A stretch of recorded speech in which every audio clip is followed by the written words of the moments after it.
Mm.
All right.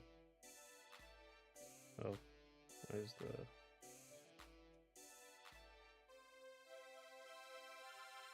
I see.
Okay.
Okay.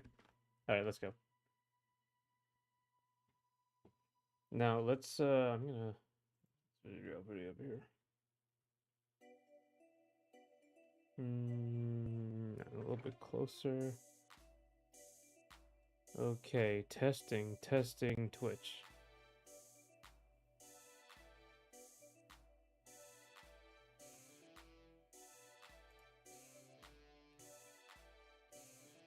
Um, testing YouTube.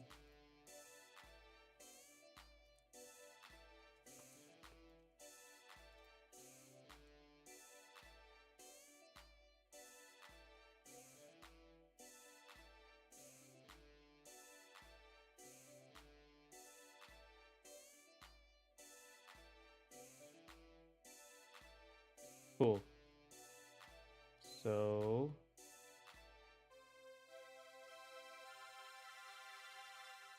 let's see.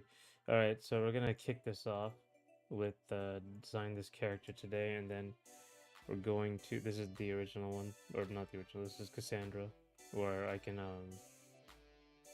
look at the actual character colors in the design. So, and then hopefully by the end of the day, like by 8, I'll have gotten all through this animation. At least tied it down from this rough state.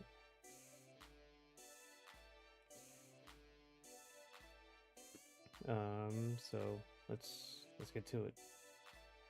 Luckily, this is only 5 frames. That's the best part of this.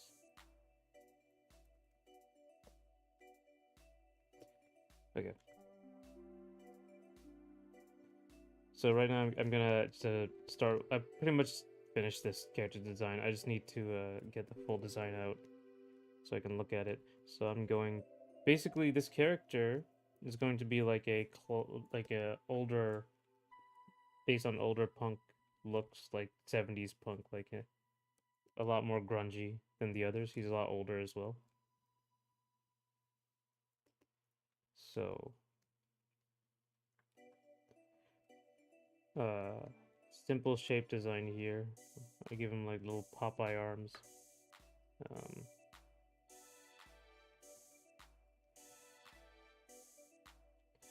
so here's the shape. I want like give him this big. It's like these shoulder pads makes them look a lot more heroic. It makes them look well. It helps for men because obviously like men, broad shoulders look really good, but also it gives him like this really big leader look. He has these pauldrons. Yeah, that's what they're called. That's what I really like about him. This character is kind of the leader of the group, but it's mostly to give him like some. It gives him presence, and it gives him like this. I guess what's a word for it? Fuck, I'm completely blanking on this word. It's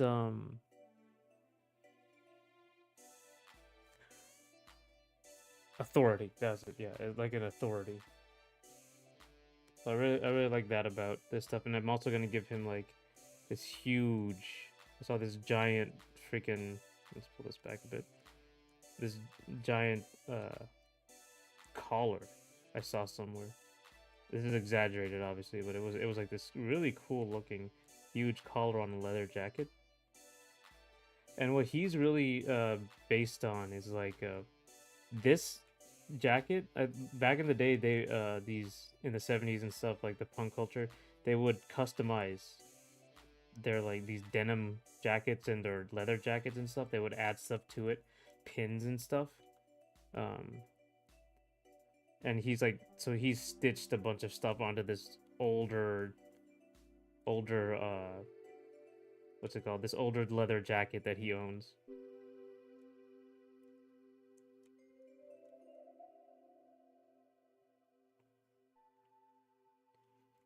So he has this skull that put like the spikes here. He's gonna put on them. This skull he's kind of added on top of, and then like he has this fun little American flag thing, because I remember like a bunch of like punk stuff had a bunch of British stuff. They would have the British flag on there on the clothes. So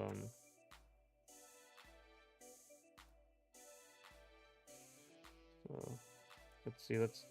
I'm also simplifying this. Uh,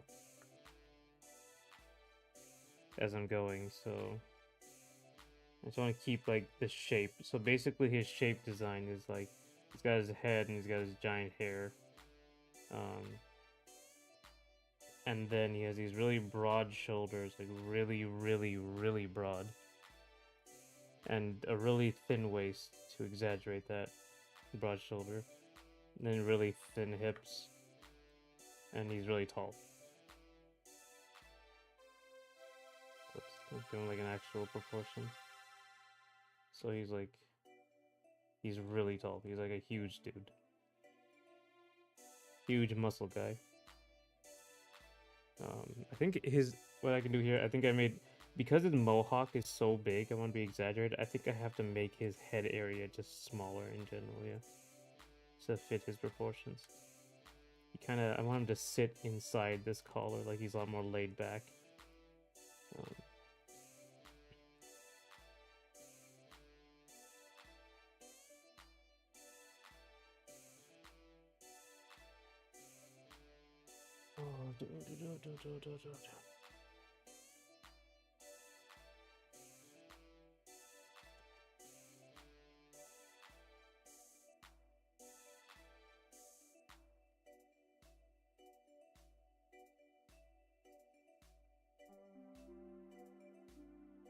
he's gonna have a bunch of spikes, but I also want him to have stuff missing.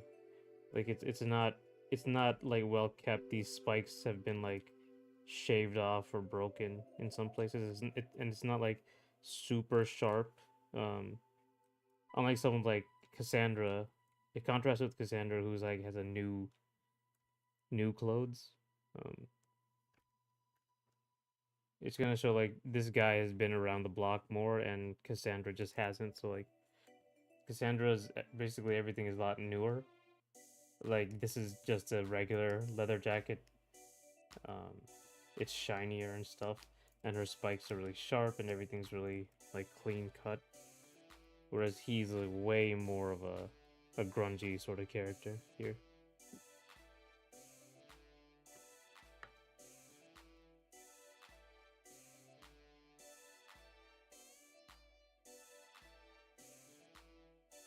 He also has a gun. I was looking at like which one was looking? It was uh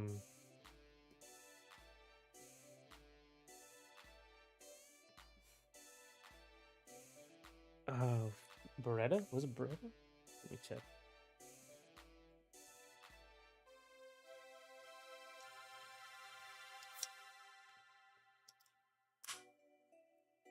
Yeah. Yeah, Beretta 9.2, I'm pretty sure.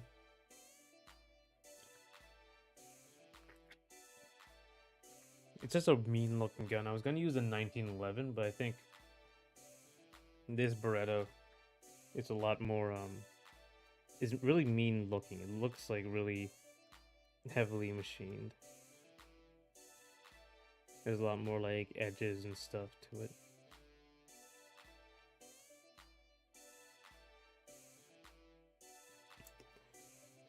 But mostly I'm looking at the pants. I have to see what the pants are actually. Oh, and he also has this. This is gonna be a problem.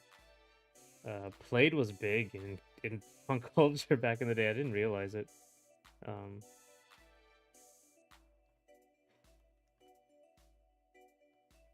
so he's got this like plaid shirt, and I think I'm gonna like forgo a lot of the freaking shading on this thing in the back, because it's already has the pattern on it, and it's already gonna be confusing, especially at a distance. Also, I have to finish this before MomoCon, so uh,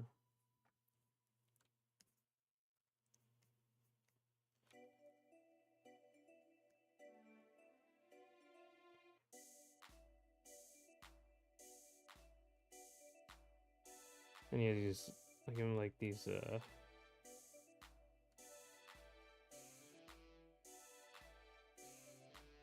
elbow pads. Again, more stuff in on his jacket that he just added onto it.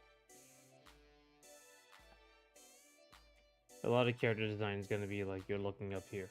So, it's got a lot of this stuff. A lot of the big shapes are at the top. I think this drawing is a little small. He should be like way beefier as a dude. But the main thing also is he has this tattoo on him. This tattoo, I just figured out how to draw this. So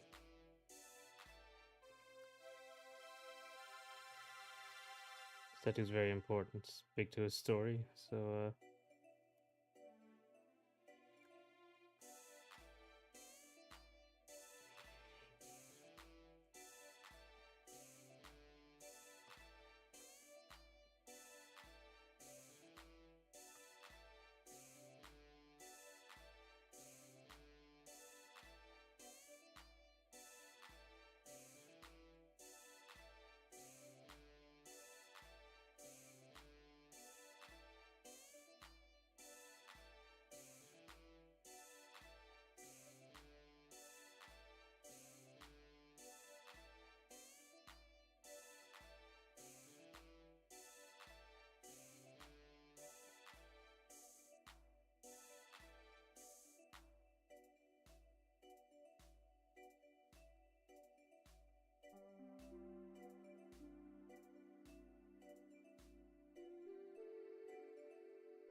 let me see.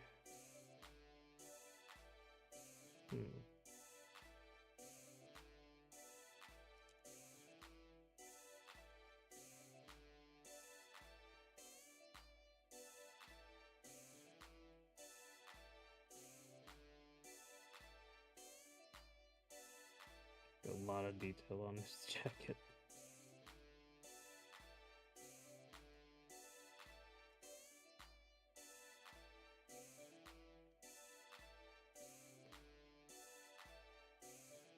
He also has like a belt. Oh yeah, I wanted to make this like V shape and really exaggerate it, so I gave him like this weird belt thing going in to his pants. And he's got like, obviously he's got the giant abs. Like a million abs right here.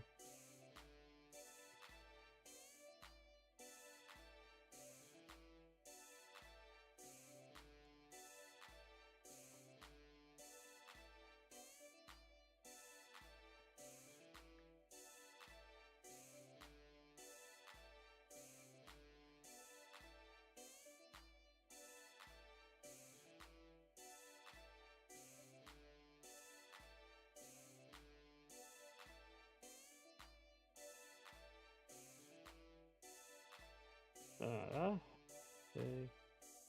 And then here, and then the zipper like opens up his forearm of the jacket.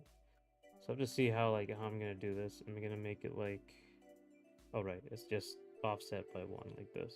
So like this, like this, like this, and then one here in between, right? So one here. Then I think I'll just go here and then stop and go here and here and here and here and here.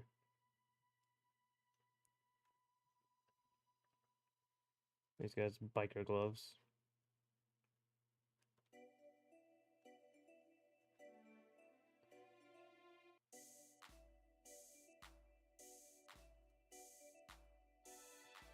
Alrighty.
Alright, so now we get to where we're supposed to be, and that is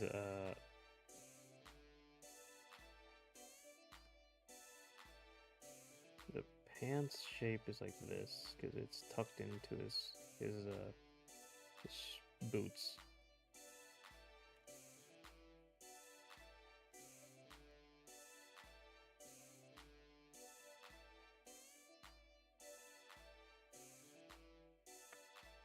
Maybe I should look at this actually.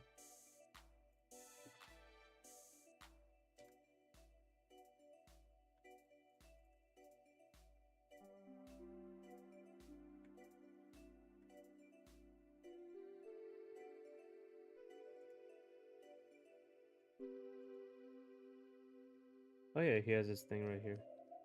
Forgot about. Forgot what this was for. I think this was like a memento or something. But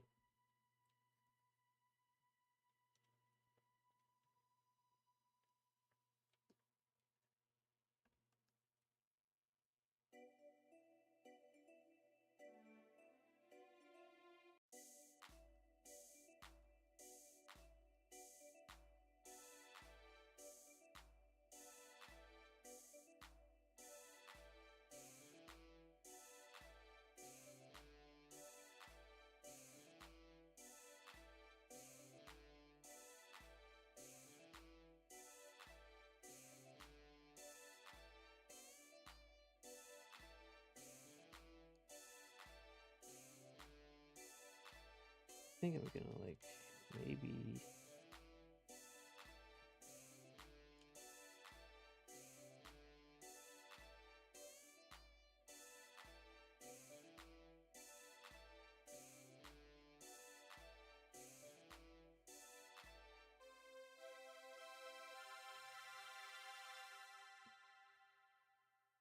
Boots. I have to actually. Oh my god! I have to actually design the boots. They have steel toes.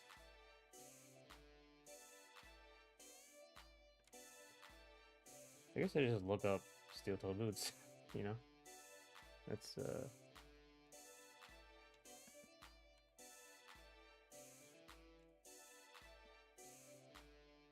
steel toe boots.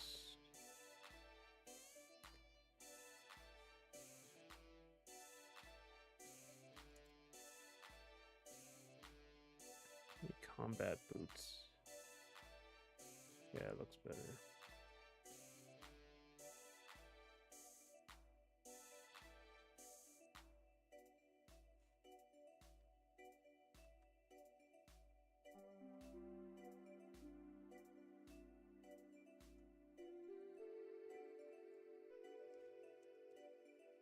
Let's look up some just regular boots.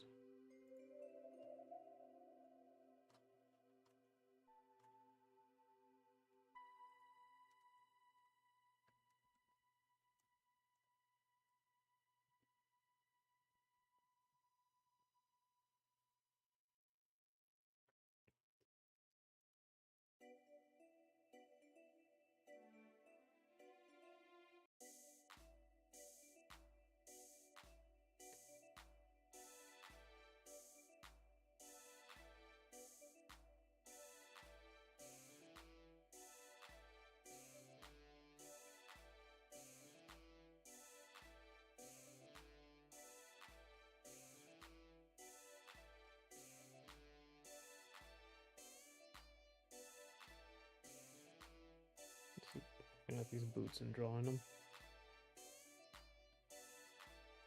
I made the mistake of like not referencing stuff for Cassandra's. Roll skates, and now I'm kind of stuck with them.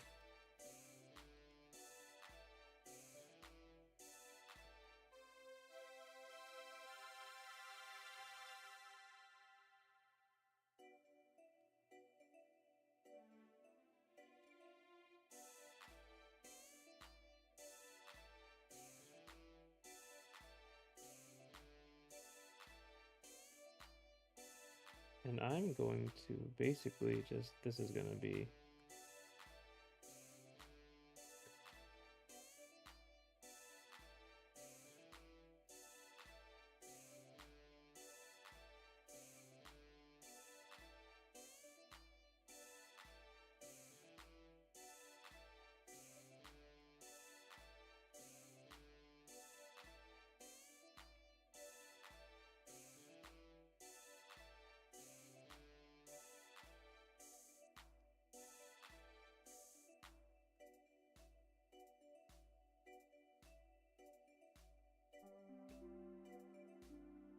He got patches on his pants as well.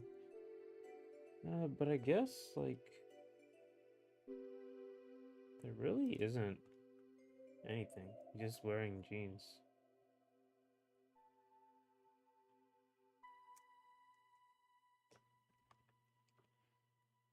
Yeah, I mean, I guess he just has regular jeans. I really just needed the boots. I don't want it all to be.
Okay, anyway. Um,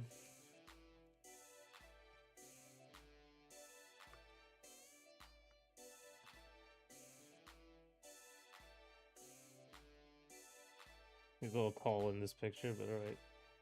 Yeah, I mean, I don't think. I guess.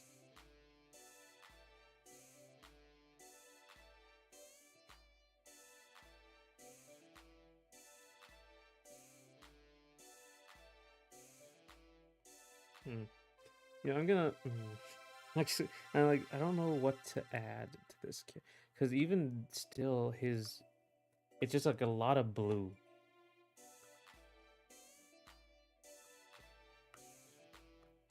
So like adding something here, but what exactly? Like a belt?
So, okay. I mean, I guess that's fine.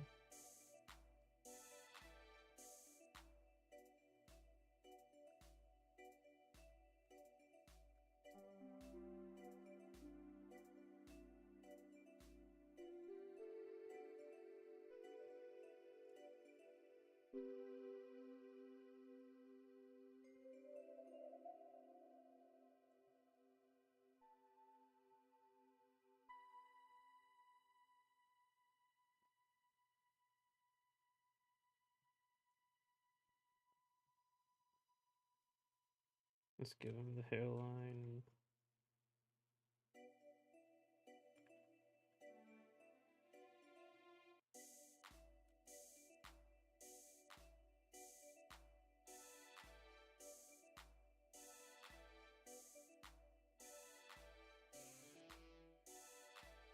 Okay. Now I'm gonna start drawing like his face.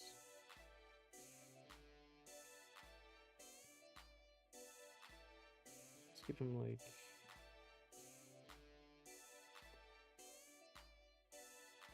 this real square jaw, jarhead look.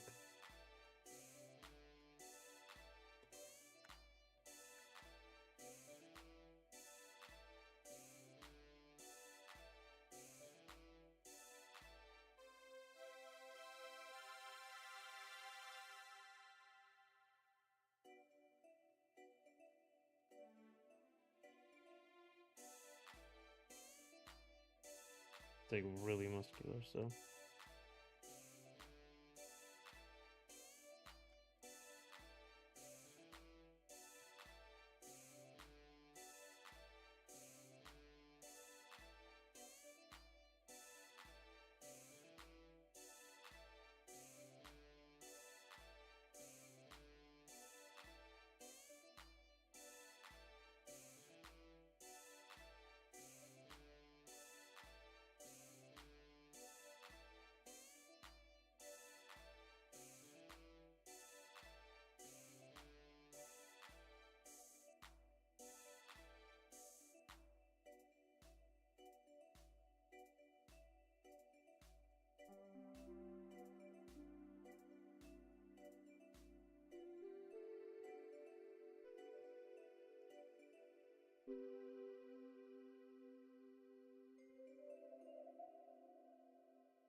So we're going to give him like a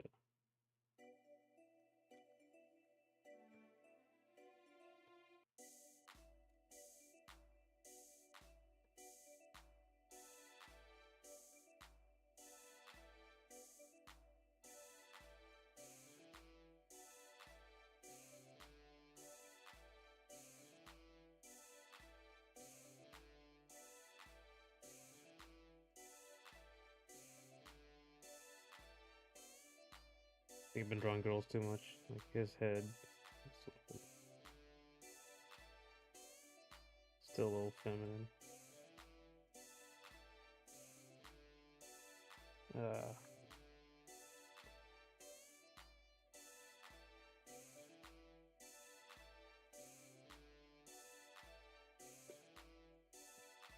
this is like a lot of hair. This is like his hair humongous. But yeah.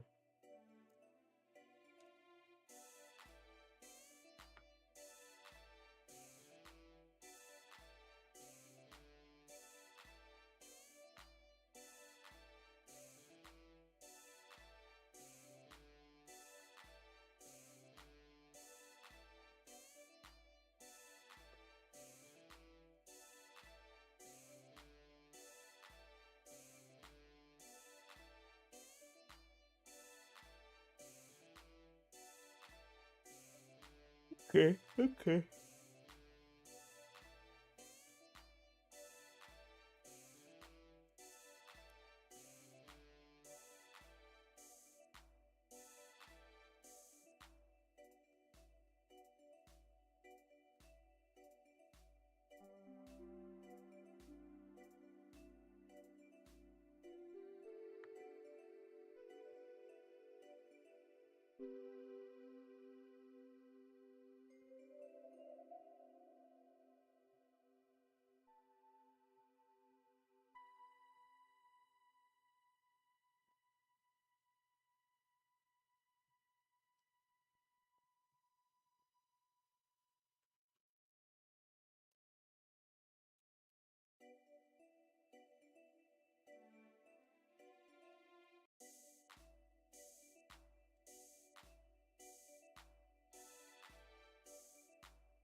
He should be like, he should have like a deeper, sunken in eyes. It was way too sunken in there.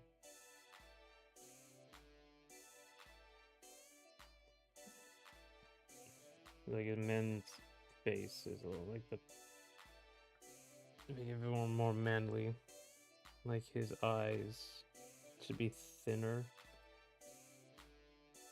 with less like features.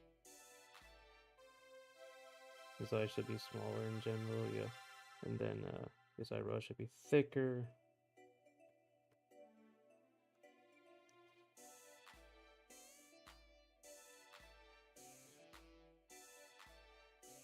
And obviously it's just jaw's bigger.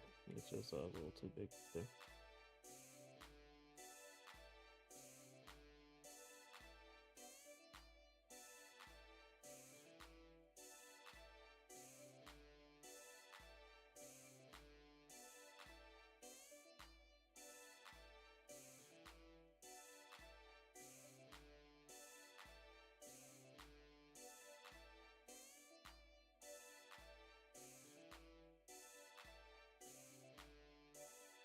I think I made his face a little too, just like in terms of being a person, his face is a little too small, especially because the hair is so big.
Hmm.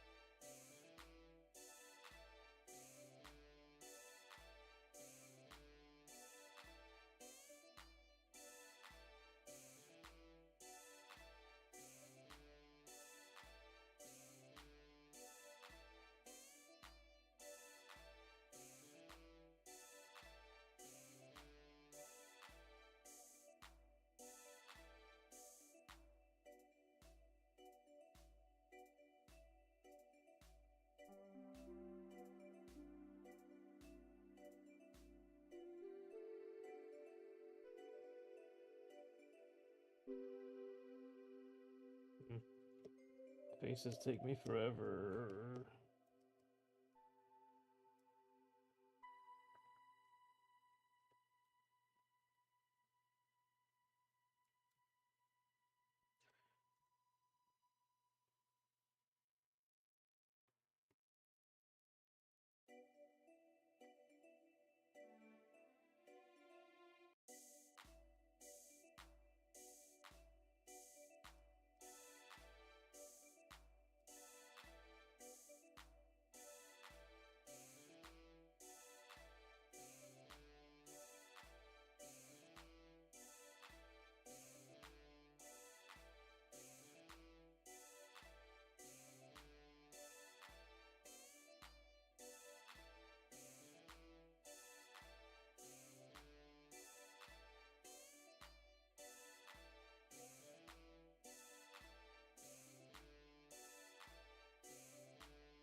I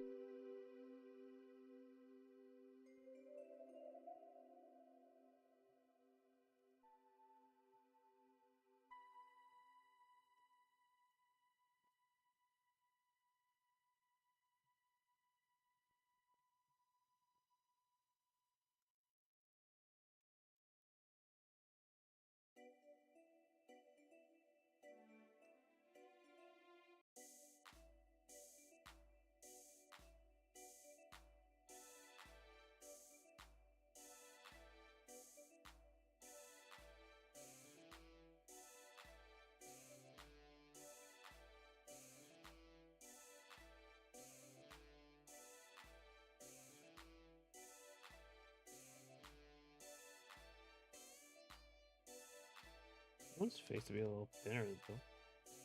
It's too Jarhead-ish.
I think yeah, I think that'd be fine.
got giant hair. All right.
All right.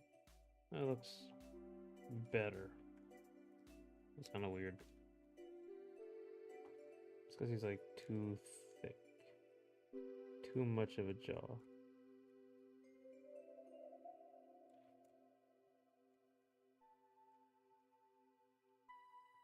Okay. I think. Yeah, I mean, yeah. That's. Big muscle dude.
Okay.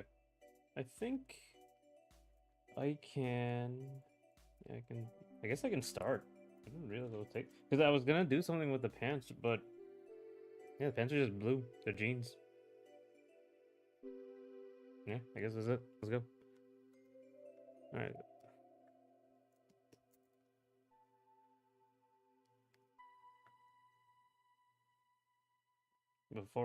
Before I do this, I want to go and check if I have the save data right. Yeah, okay, they're the same. Cool.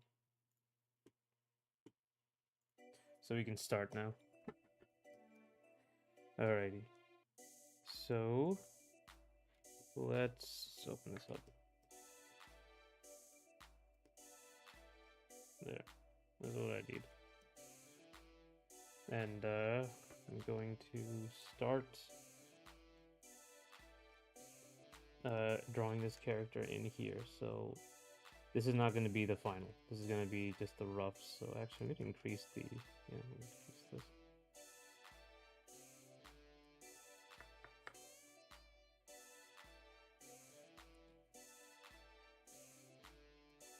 Not to make sure everything's correct, because correcting this when you have when you're trying to do the final line work is actually really hard. So also he's a guy, so it's a lot easier, you know. People don't look at guys as much as women. Um, like the quality is different.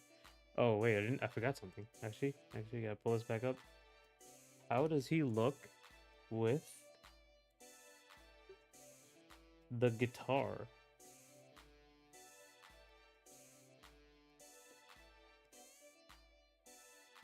It's gonna be weird. So the guitar strap has to go around him. So how does the guitar strap look?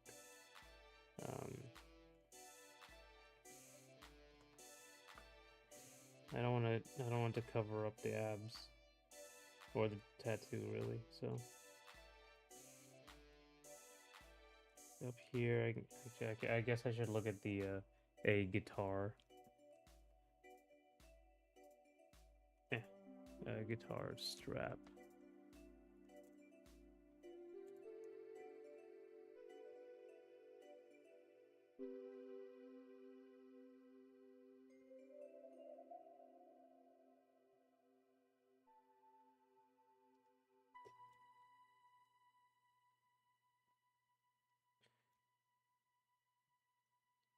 So this is like really awkward, right? Because he's got these spikes on top of his pauldrons, on top of his jacket, and then he has like this guitar strap thing that has to come off.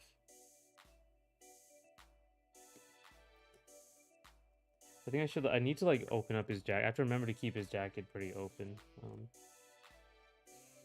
And his guitar, I just have to design the guitar. Okay, so I still have some time before we start up with this.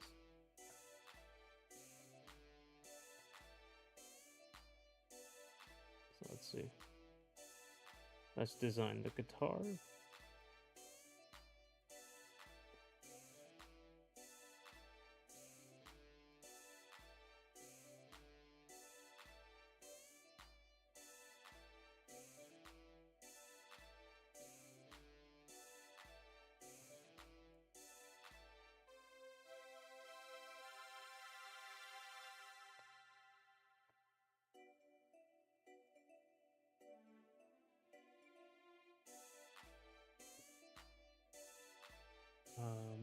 Rock guitar.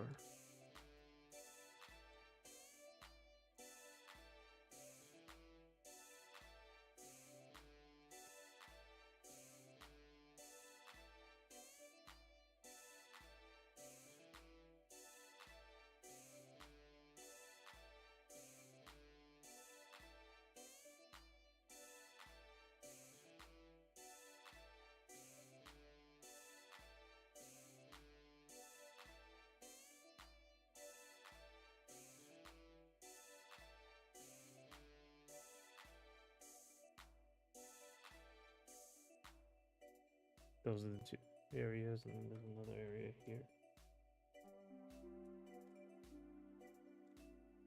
It's very generic guitar. I think this is purple, right? Because I made this basically. Yeah, his name is Rec. Yeah, the other guitar is purple. Yeah.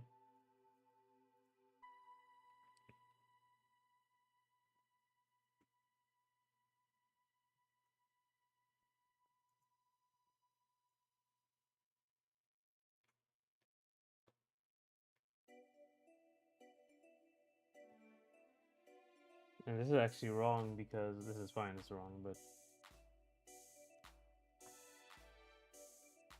this should be like here.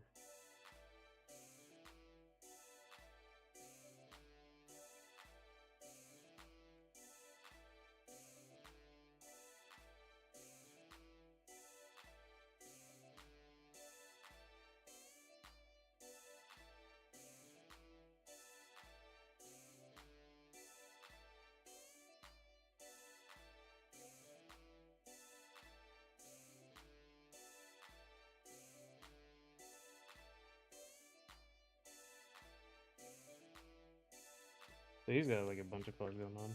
The key is that he has primary colors, um, but even though he looks like a criminal, like he's really like edgy, he's still made up of mostly primary colors, the red, yellow, blue, and then they're just white and black. So they're very like, it's kind of hints that he's like a nice person. Also helps to be very colorful in games like this.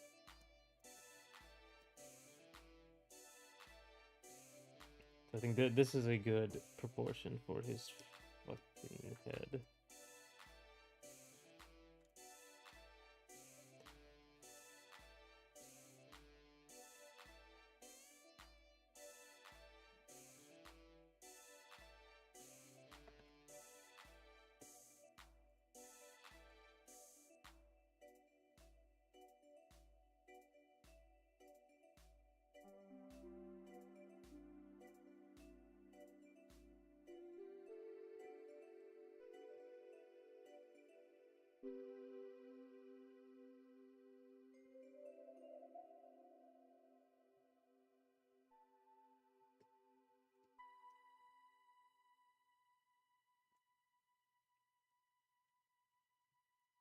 All right, so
I'm just gonna put the design back in here. So oh yeah, I was watching Marathon. Actually, I am watching Marathon. Some of the most beautiful art direction, and the fact that they got it into the game actually like moving around is like very faithful to that concept art that we saw back however many months ago or even years ago. But yeah, it's really unique and interesting. The characters are like okay, um, but like just mostly the environment color design. I was kind of skeptical at the beginning because of the grass that they showed, the natural stuff they showed didn't look that good. But once they got into the place, I thought that looked amazing. Like with the buildings and stuff. Um, like anytime I look at it, like the what's the word? The art, the environments look really good. Even the guns are like so unique. It's extremely unique looking. The short, the cinematic short. I think it was like Alberto. I can't remember his name. He was like the guy who he worked on Spider Verse before they kicked him out, and he really contributed to the look. He has a short called Love, and it really reminded me of that like a lot. I think maybe like did he work on it? Maybe it was a very well made short. It goes back to Bungie's ability to make these really good commercials. I remember the Halo commercials; those are great. Uh, they were. I remember like Halo was like the big thing, so everyone made fun of it. Like it was these very profound, very like poignant commercials, but like in game, it's these like really like 10-year-olds yelling at you, like that sort of thing over Xbox Live. So like people kept making fun of that. But like I remember the ODST commercials, amazing. Yeah, all the Halo commercials. I remember the Halo 3 commercials with the cinematic one. Like Benji knows how to make those. And this was really good looking. The marathon one. And it was a good short, like the idea.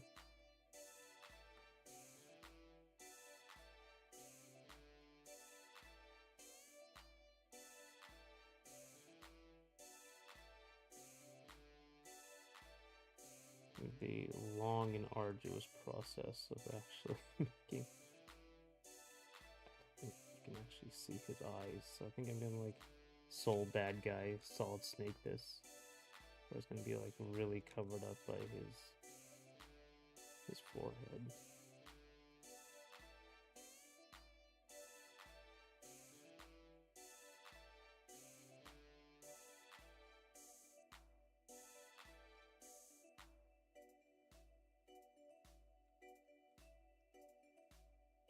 I never played extraction shooters though, so I don't know anything about them.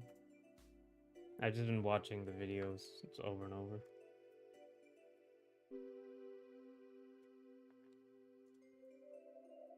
Mm-mm.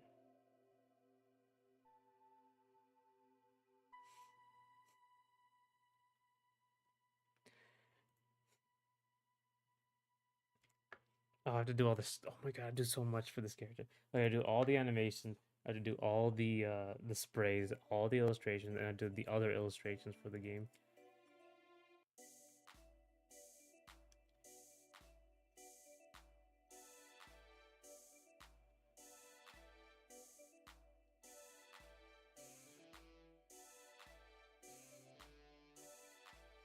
It does like looking at Marathon, looking at it right now. I mean, I think it doesn't have like the incredible graphical fidelity, but I don't think it needs it at all. It's like an artistic choice, which is good, you know.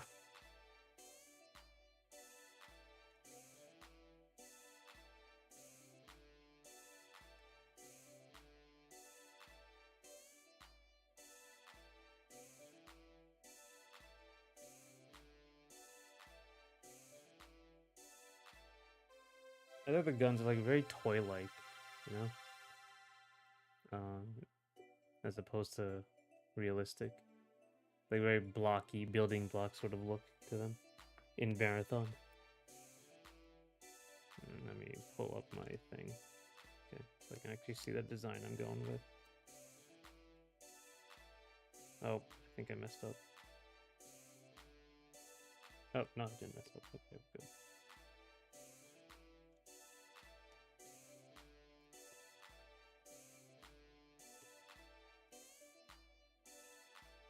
Okay, he is holding it backwards, so there's like no...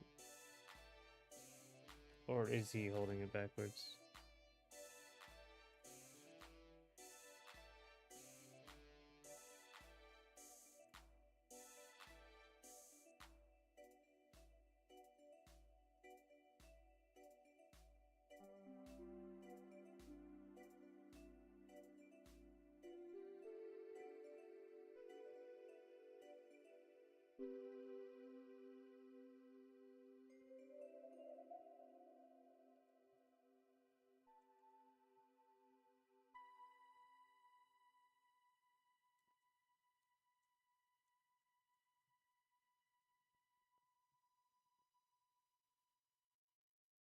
Okay, take care of that. This like goes around.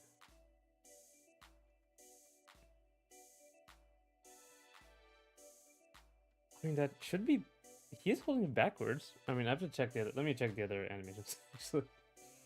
There's one animation where he actually has to remove it, so yeah, let's go. There's a really big one, too. How many frames is this? What have I done to myself? 12 frames. Good lord.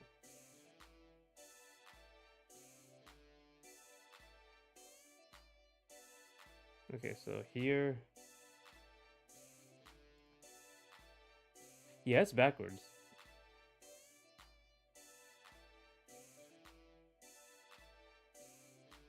Oh, no, that's in the air. Oh, I mean, on the ground. Yeah, here's a ground one. Yeah.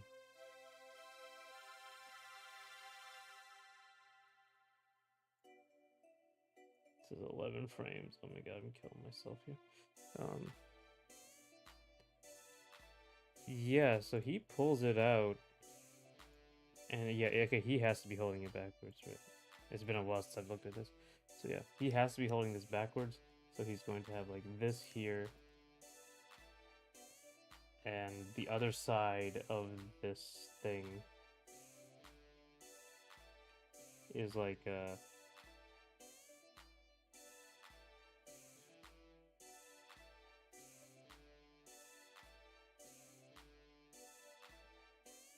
it's like here.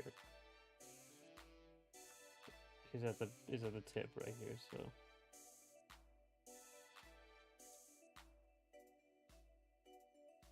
and I really don't have to put a lot of detail here because this character's gonna be really small in the frame, so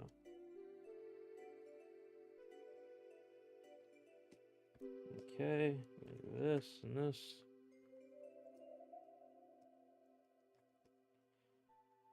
Then I'm gonna put the American flag right here.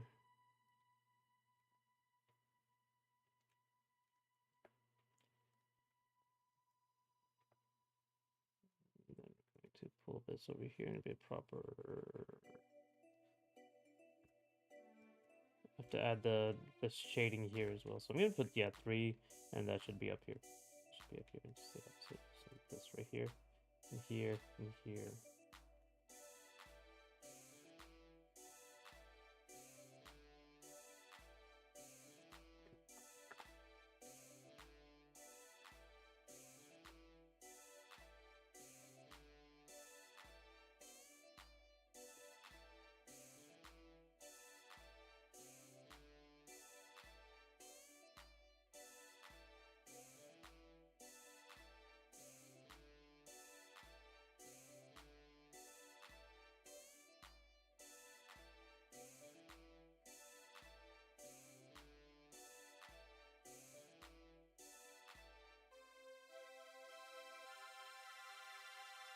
Okay, so I'm gonna try to finish the idle animation here today. These get aligned. Um,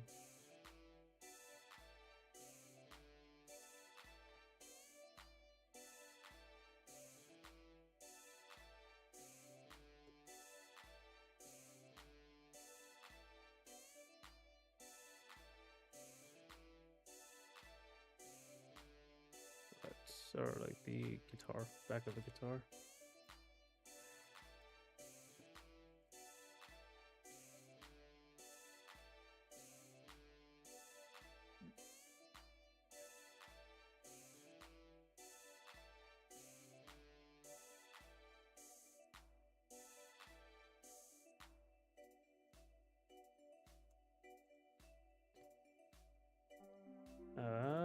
Okay, oh, there's more to an electric guitar in the back. Okay, makes sense. Oh man, the tuner. That's right, I have to do the tuners.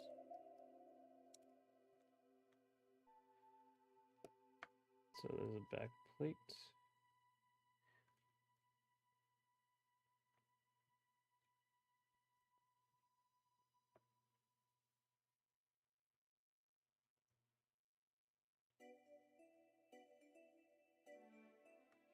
The bottom one should be the shorter one, yeah. Okay, so top one he hooks around, and it's just like a big old red.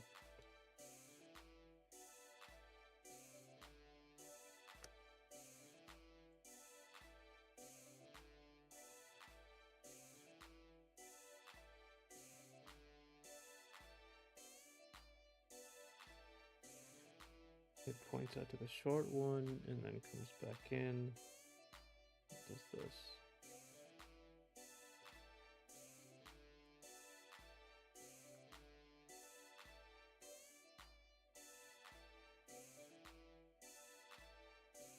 I'm gonna like really simplify these. I think I'm just do like 1, 2. There's 6 of them, so.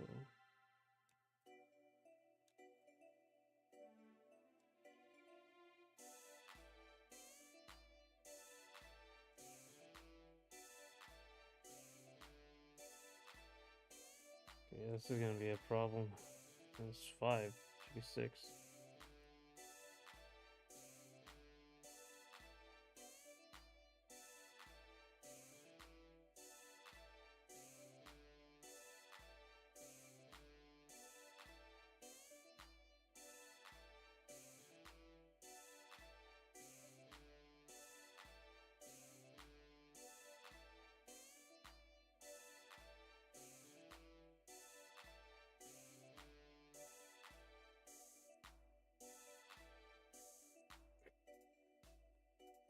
Mm.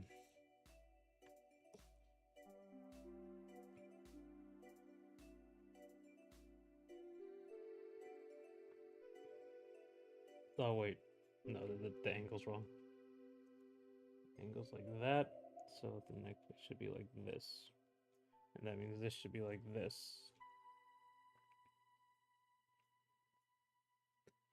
Which means this gotta be like this.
I'm gonna put the skull here, and it's got two spikes coming out of its eyes, and it's like this.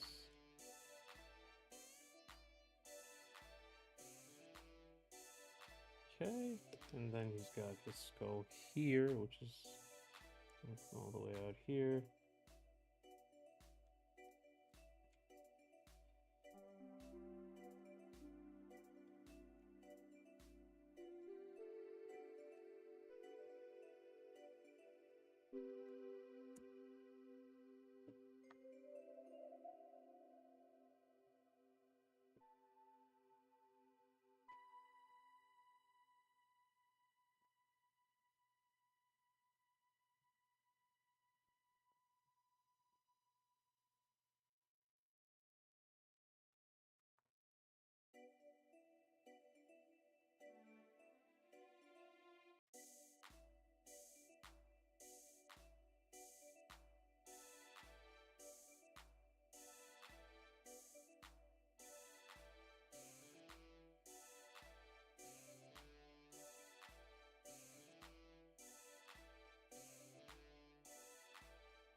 Oh.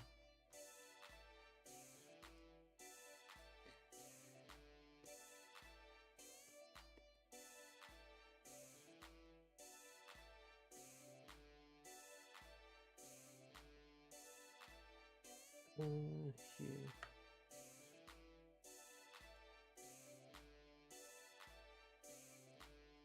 Good enough. There's a lot going on from this guy in the head area. I should probably let me see. Let me see. Don't need those. Let me see.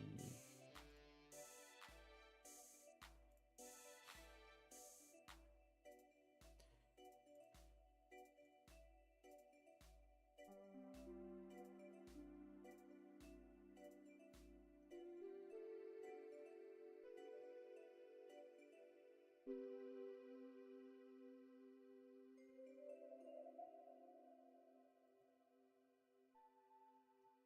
right, so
here, and I'm just gonna like let's ignore that. Let's give him show the muscle here. Um,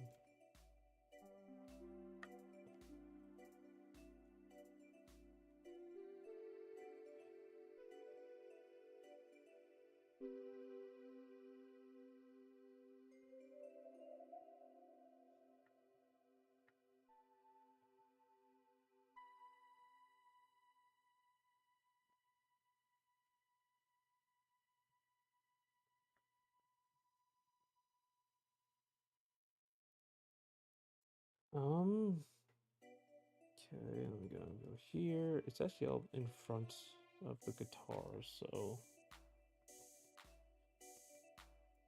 I think I should like flowing cloth, especially when you don't have any frames to do it.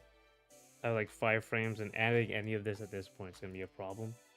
Um, I have to do this afterwards. I have to really carefully consider where the flow comes from.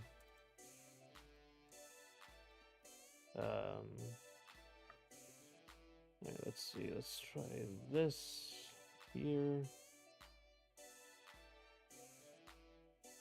And I have to put the gun in the back.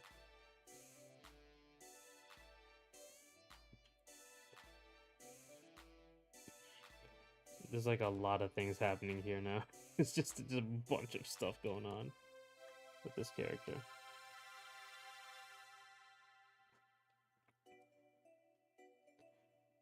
Also, this guy's gigantic. He's utterly gigantic.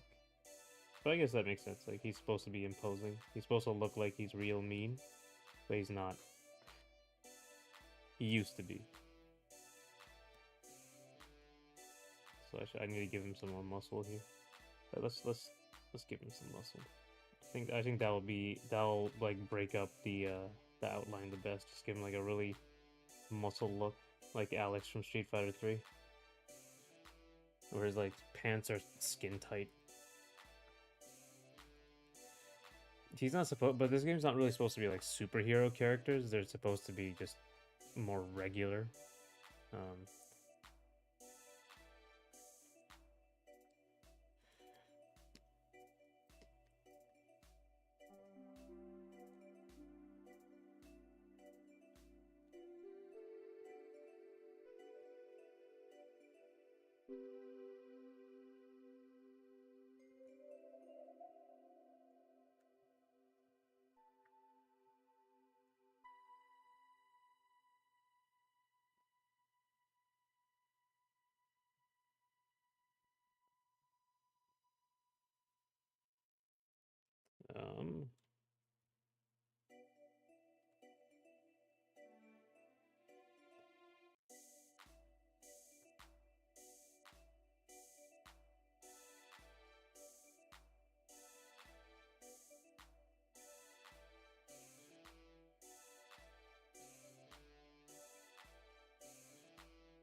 Here, and then here.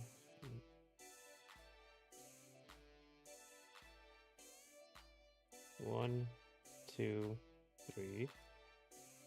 And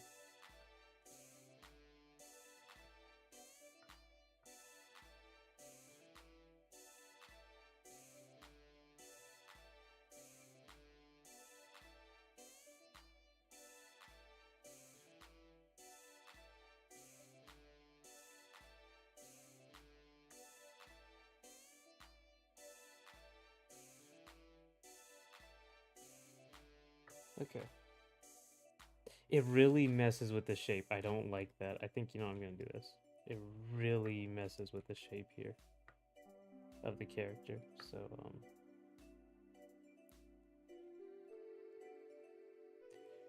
also, yeah, this makes no sense. It has to be, he has to be like out in front here.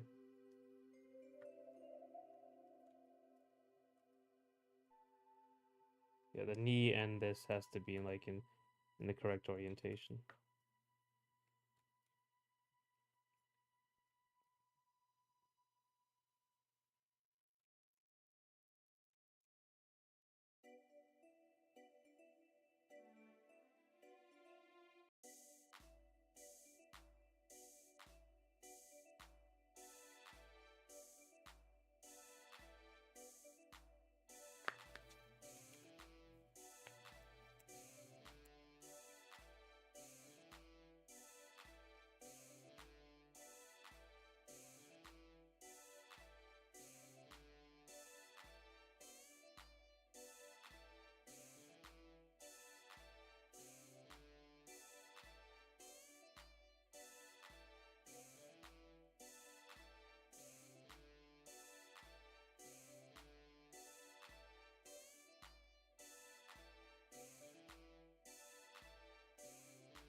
Okay, that looks better. Quads and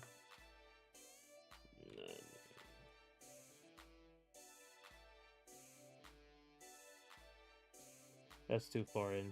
It should be like here. That's where it ends. And then you have the rest of the thing. His body's over here, and it's just it's sort of skin tight at the back.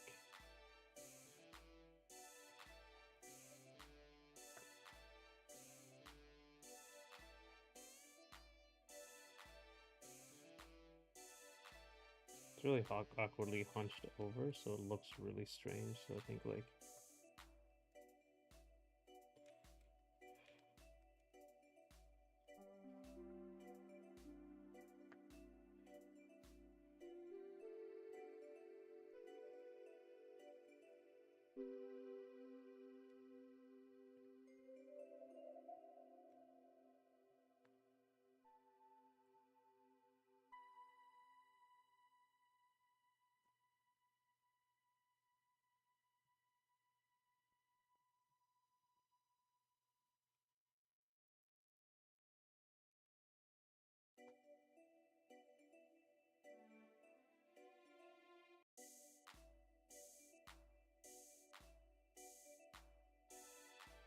I think okay.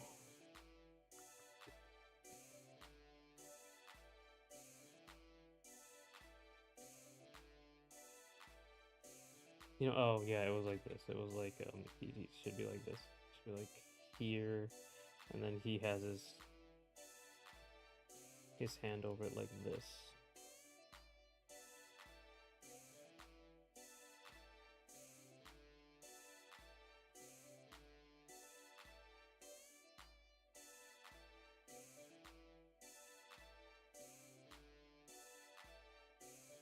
It just goes around the whole way.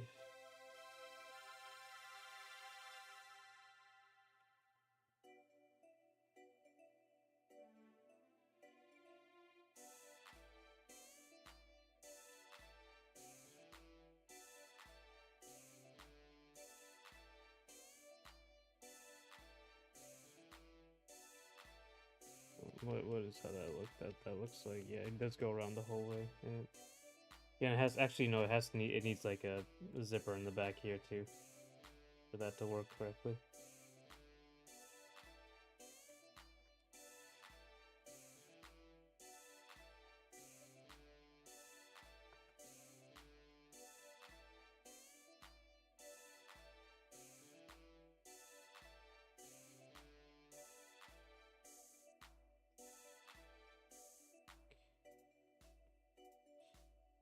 Three, four, five.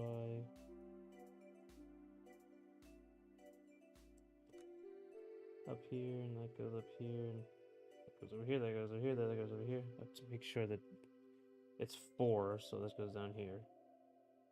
That goes over here.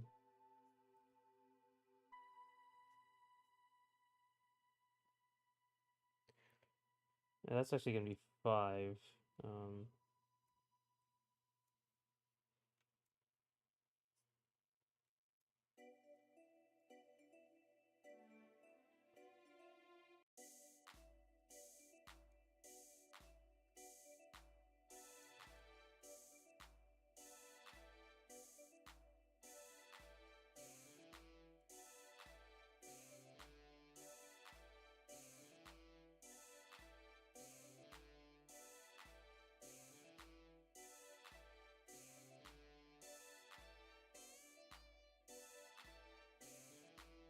And that goes to the bottom right there.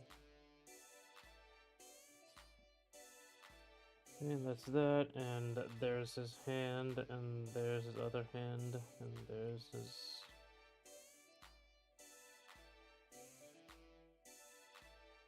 Let's clear out that. Looks better, and I... make sure everything's going good. Okay, good.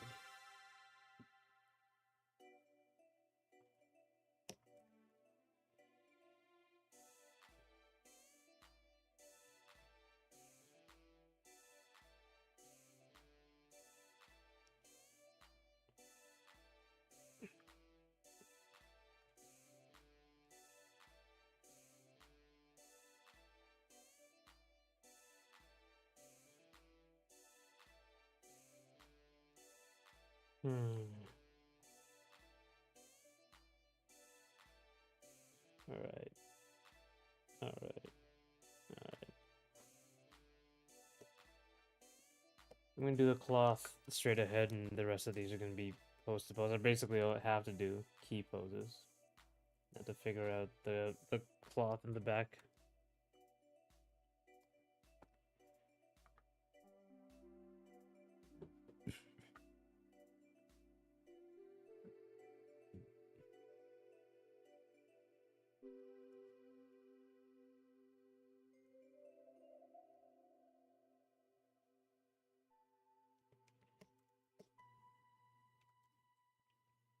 That should be pulled back.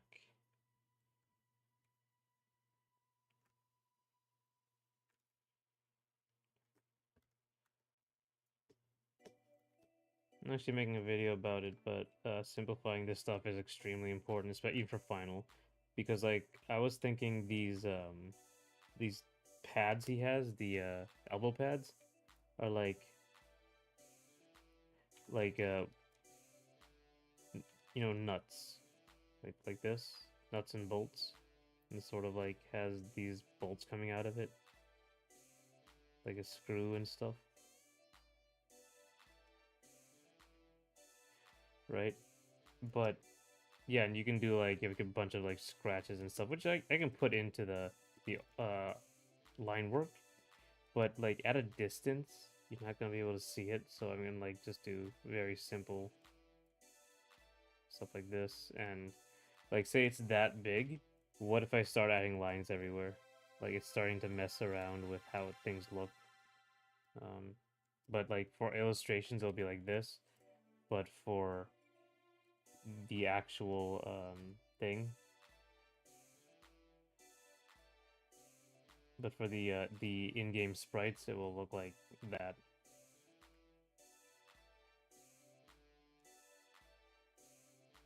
Okay.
Um.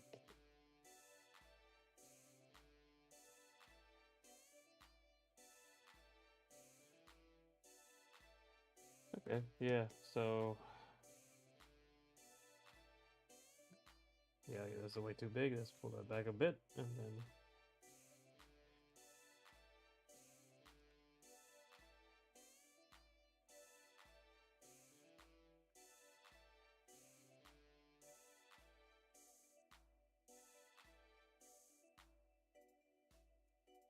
Oh yeah. And then, oh my God, there's more.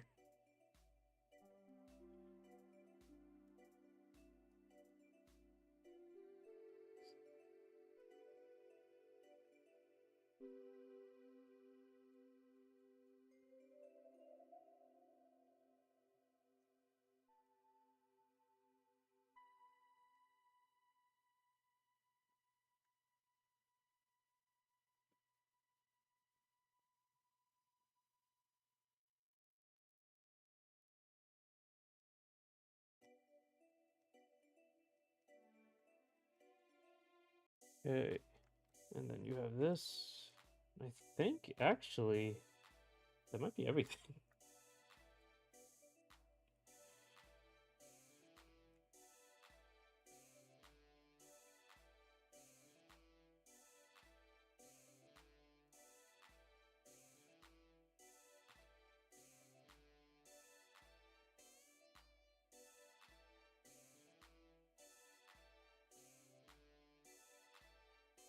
They also have like these pins they put on their stuff.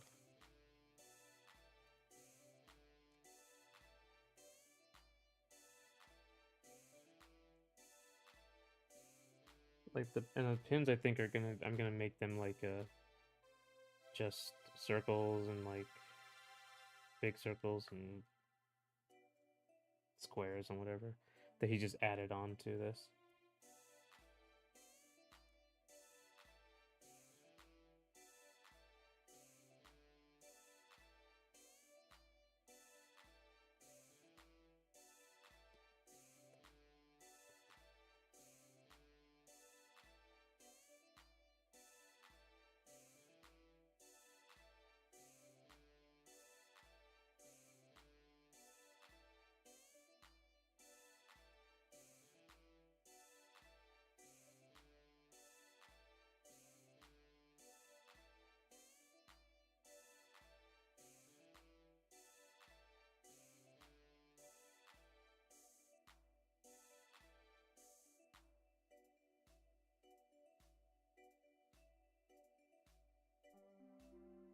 Okay.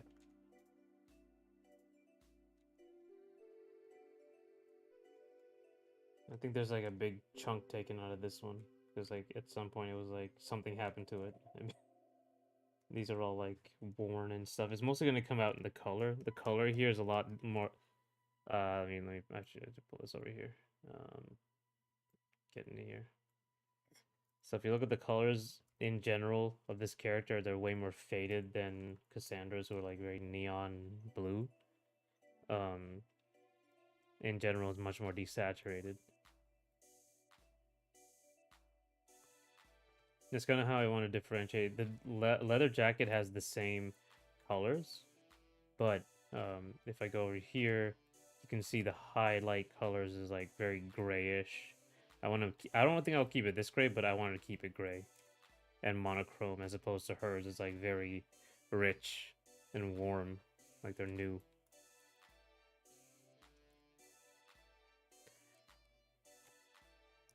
So if you put them right next to each other, it just shows that like, man, this thing is old.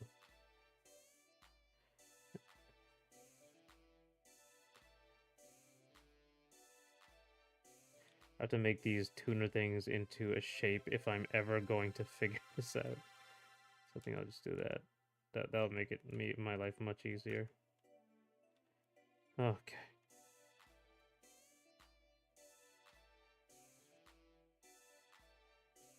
Okay. Okay, I think this is good, actually. Um, It's very detailed. I can already see this character. It's like at least coming to life though.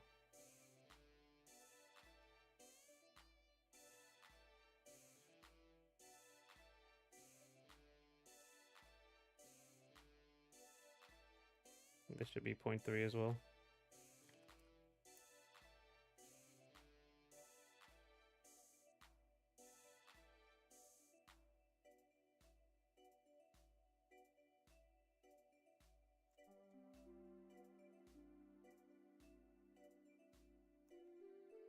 Yeah, okay. I think I'm going to take, it's been almost 2 hours, so I'm going to take a break. I'm going to be right back.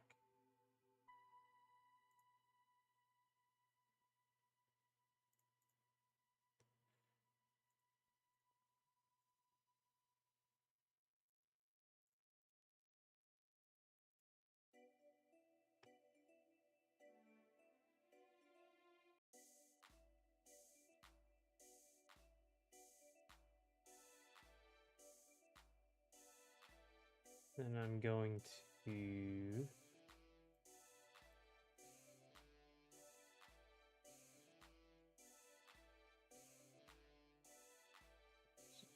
transition to this. And yeah, I'll see y'all in a bit.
I'm gonna give this 1 more hour, and then I'm gonna break for lunch. Actual lunch.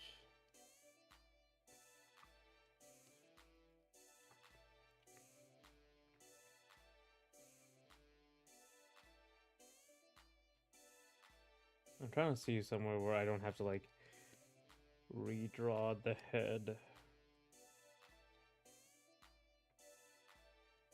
Maybe here. Maybe like here, here, and here. The head doesn't change. Yeah, I might be able to do that. Maybe I'll get away with that. So let me show you. Here, I'll take the head. And eat it? No. I'll just take the head. And I'll say at this point anything to save time. Because I have other stuff to do.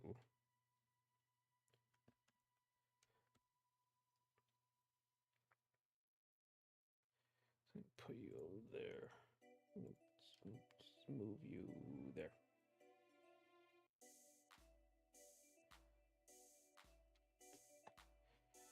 Gonna get rid of you and all of your stuff.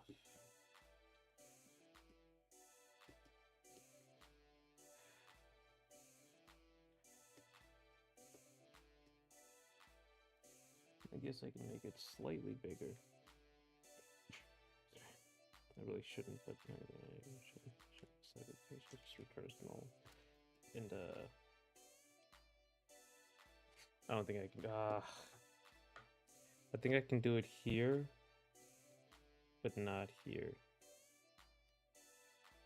This is too extreme a pose, so I think I can have to remove this and have to actually draw this properly. I actually have to move it. Let me see. So he's got 1, 2.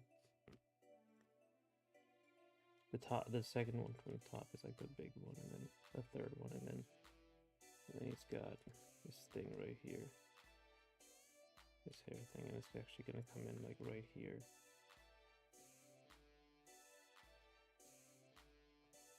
He's like looking at you a little bit. The thing about this limited animation is that you can barely see it. Like, making changes too big with this few frames, and there's a big jump between it, might cause some problems.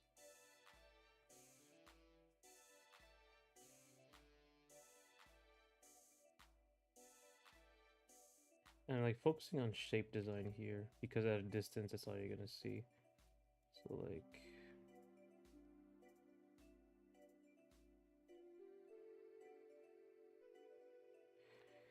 here, there, everywhere. Alright, so now what we're gonna do think I might. I don't think I have to make the face bigger. So it's like here. I think it's because the back, his shoulders are gigantic, are utterly gigantic. I have to like rein that in quite a bit. So like here and here is more normal. So I'll just like do this. Um.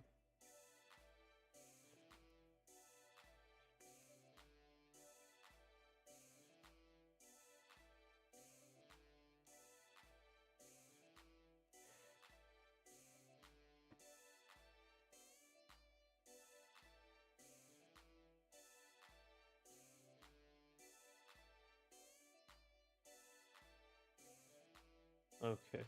Let's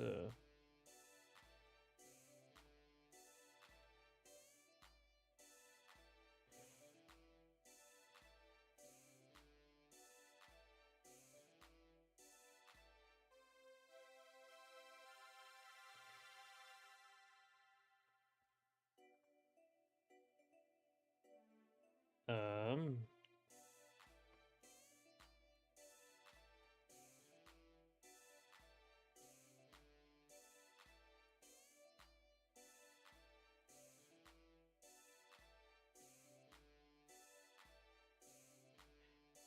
So we're going to sit and let me see.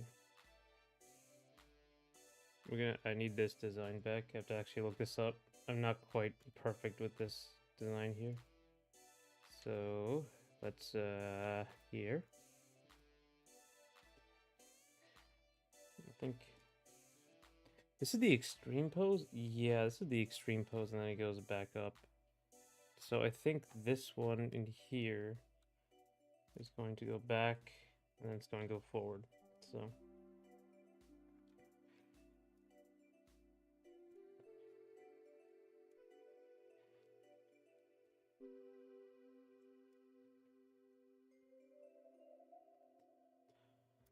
all right, that looks better.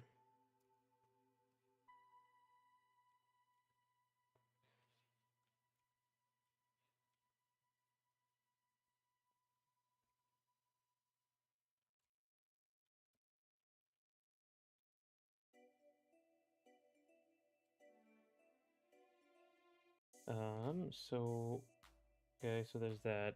I'm gonna give him the shoulders pulled forward quite a bit. Okay, and then this is gonna be where the shoulders end, and then it's gonna go in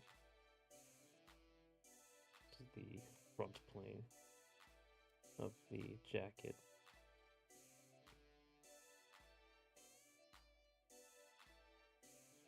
And he's gonna have his giant collar as well.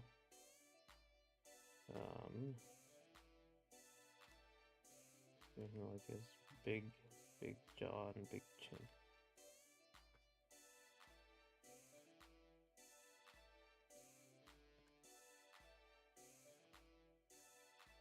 Yeah, look at that.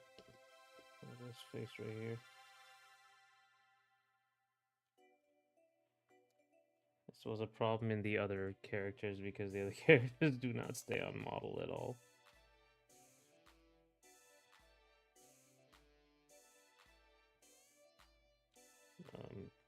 I was really winging it there.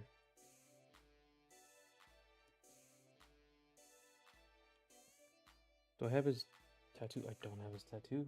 Yep. Okay, so let me pull up that tattoo here. And how's it look? Straight right there. It was like just under his collarbone.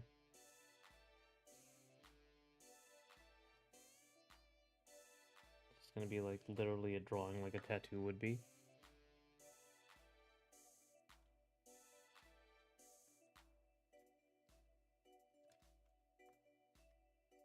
Oh, oops.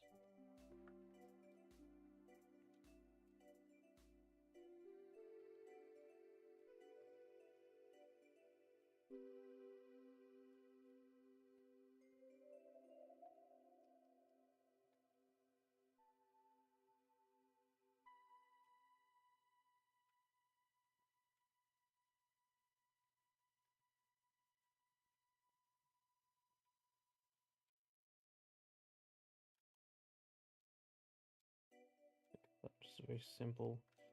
1, 2, 3, 3's too little, too few. So I think I'll have like that. Okay, and I think yeah, like this. That's gonna be the yeah, the width has to be consistent.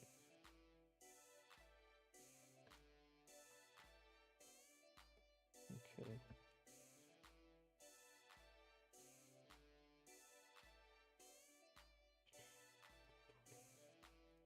Cool. So that's his tattoo. And then it's gonna go back to this one. I'm gonna keep doing this. Nope, not like that.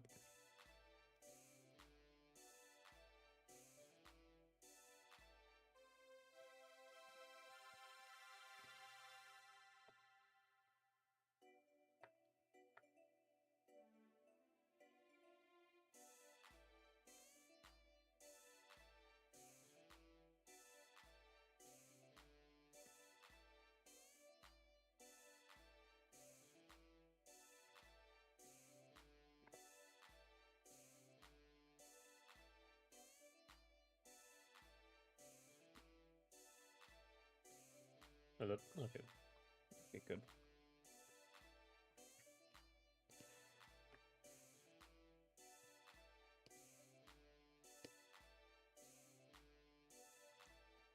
Now I'm going to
hmm.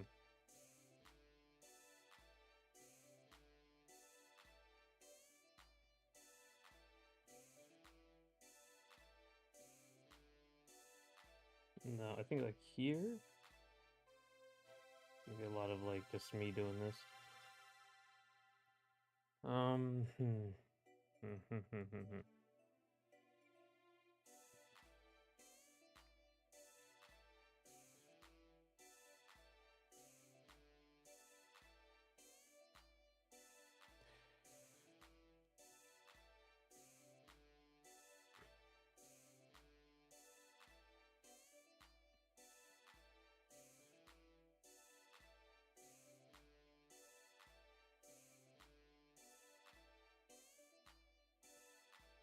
There's the tattoo, so I don't forget it.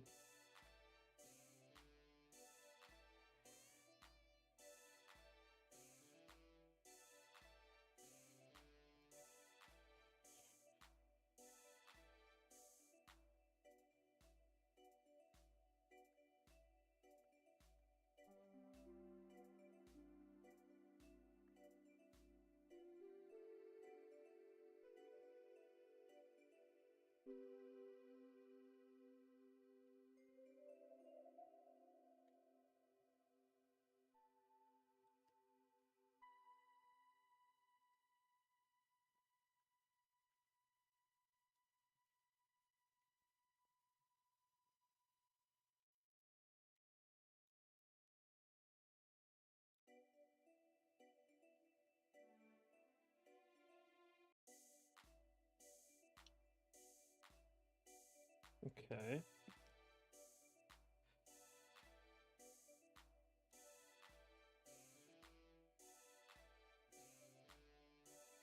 And there's a skull. Let me remember. Here and here.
Okay. So this is gonna feel kind of barren, but I think this is fine. This area, right? Oh, sorry, you can't see it. Never mind. Let's go back to this. This area, because it's the other side that has the skull on it. And that shouldn't be like that. That should be over here.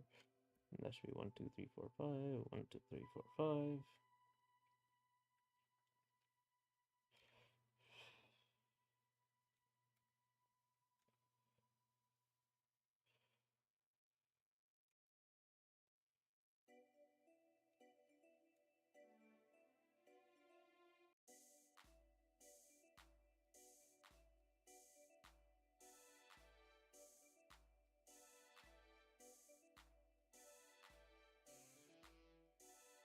His forearm should be resting on it, not the other way around.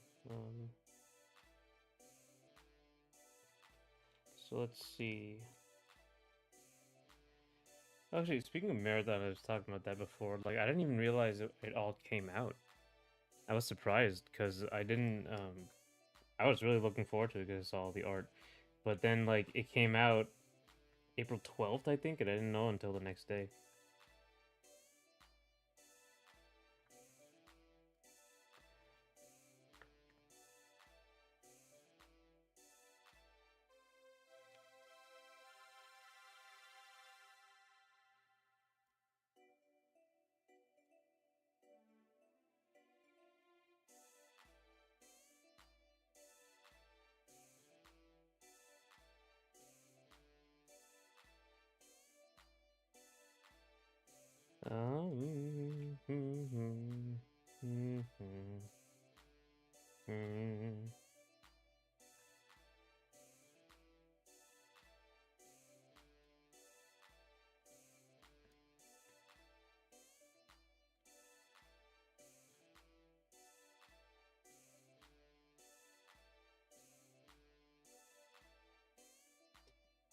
Okay.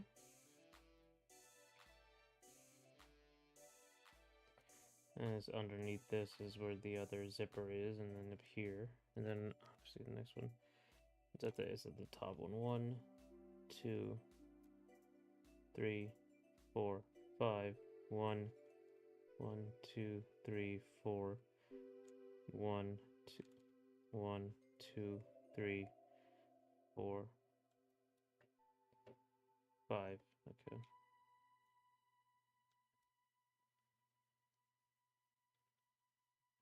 So we'll cut that off there. Okay, so that will do that, and then we will do the same for this side, which should not be that big. It should be a little bit smaller. Right, and I'll do this here. And then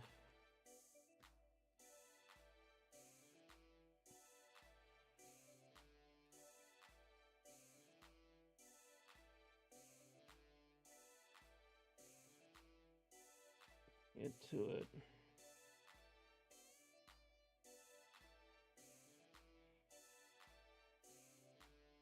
might have to put these straps and stuff in the center.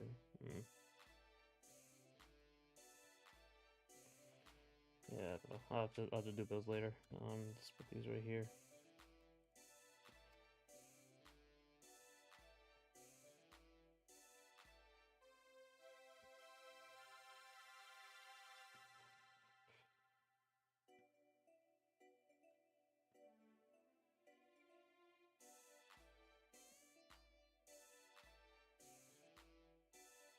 It's a little bit higher.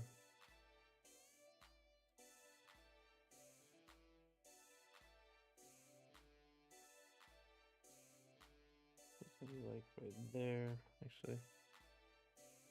No, this is actually pretty massive for a guitar. I think it might be a little too big.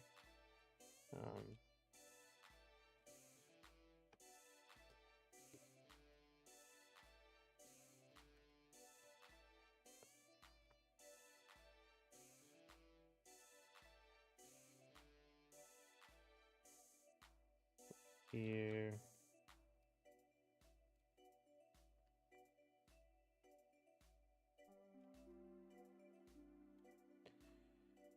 Okay.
Okay.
Okay.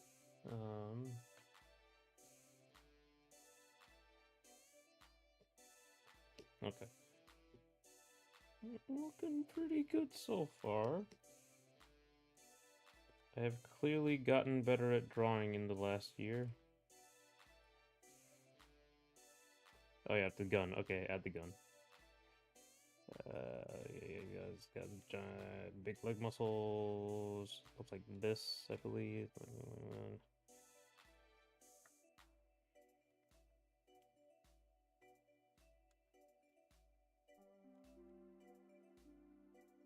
Gun, gun, gun, gun, gun.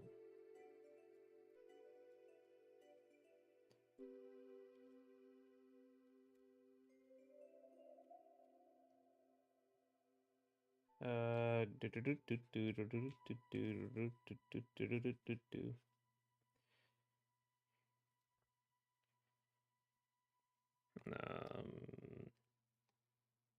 That gun holster, did I like, I should have, ooh, yeah, the gun holster is like a lot more complicated because it comes off of his body.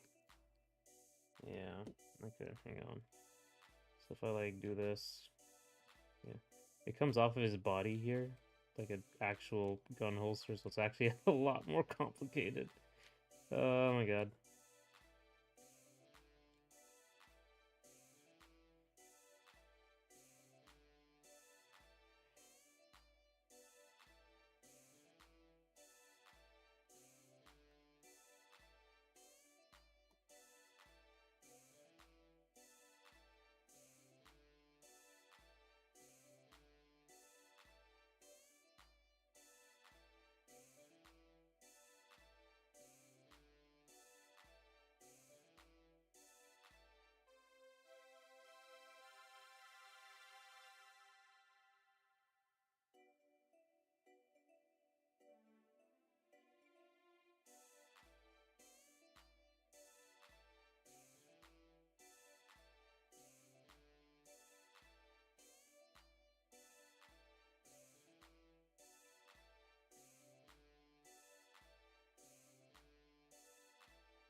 And then I just have to, this is gonna be covered up, but, so I'm not gonna really take that into account right now. And I gotta like, right here. I believe that's how high it is. Yeah, just about there. Just about there. I don't think the feet are gonna move much. This should be much higher. Yeah. Yeah, should be a lot higher. Okay.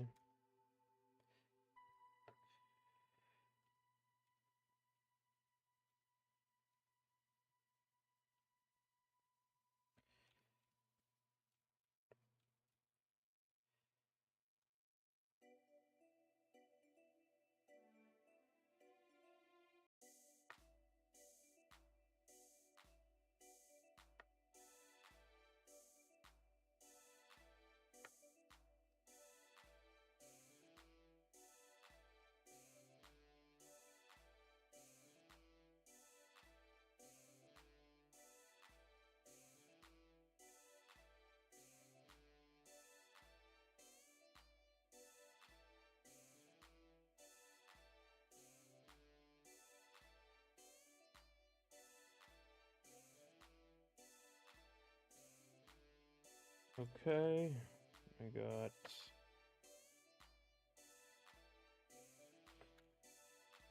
Alright. Yeah, so, no Smash 6. Very sad as well.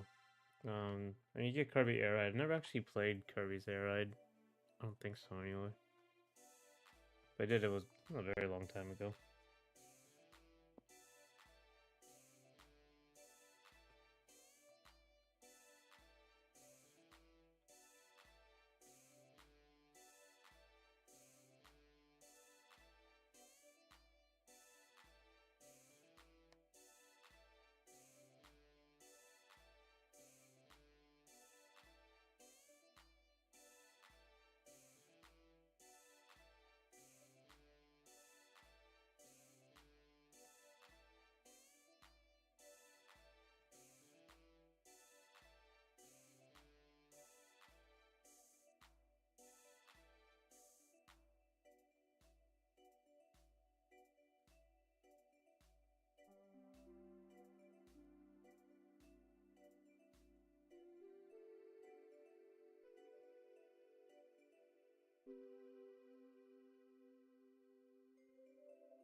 Um, you know what?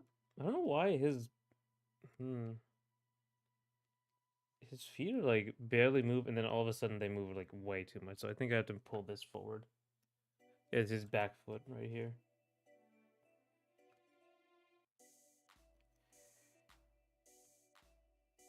Yeah, it should be like right there.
Keep the perspective on.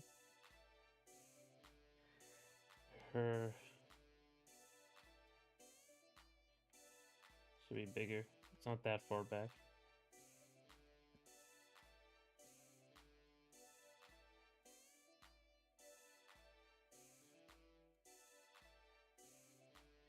Okay.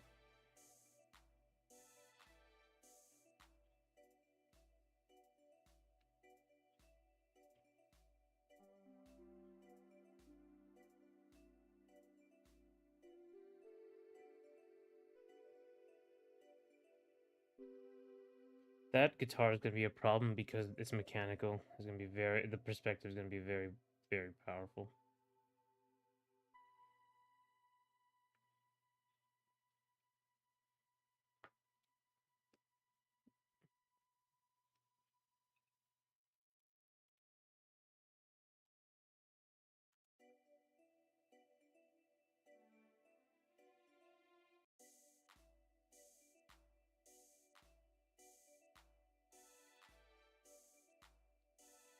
All right. We're gonna go in here. We're going here.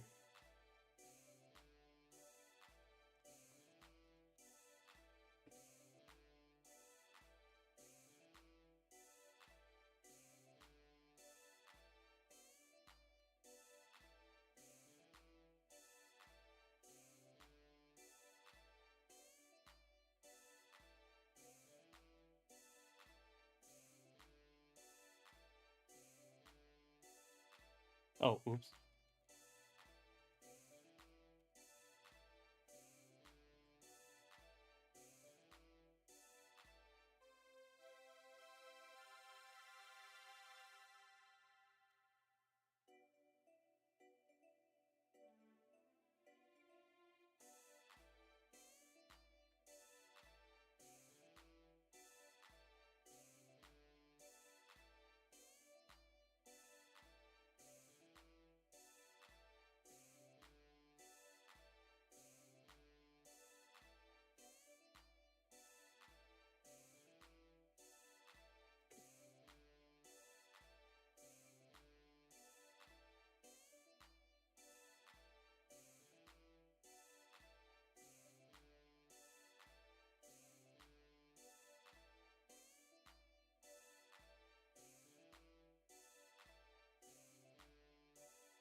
Okay, so let me get.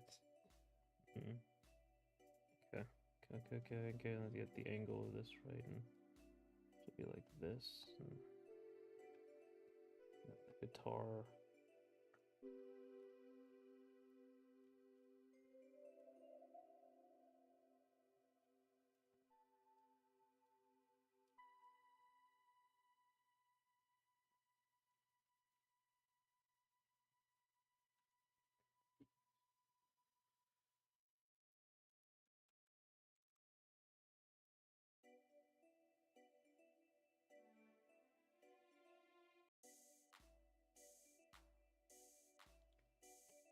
So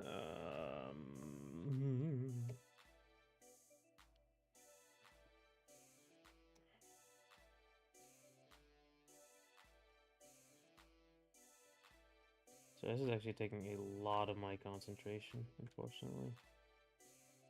Uh,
It's like so many details that move around so much. I might have to add one. I really don't want to add a frame because like this character's highly detailed.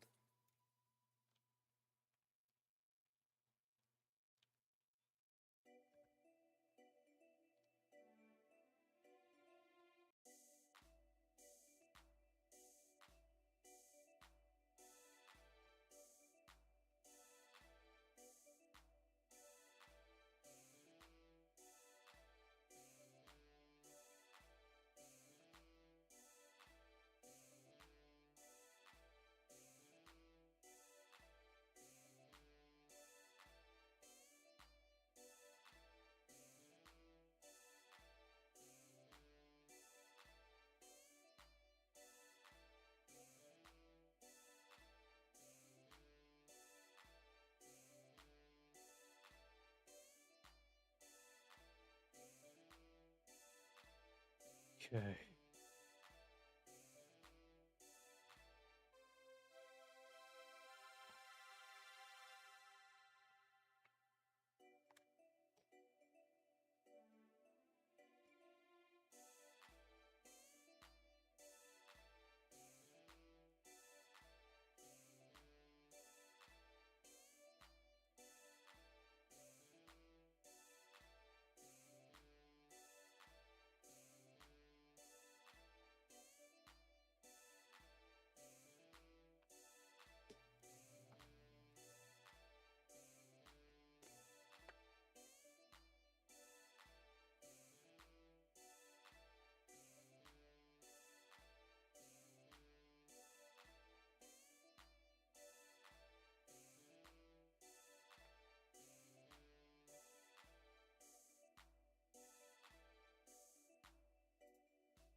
Okay, I think that's enough here.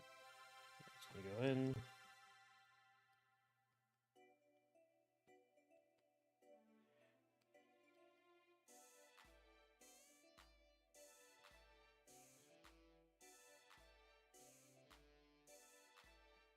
Okay, that shouldn't be moving.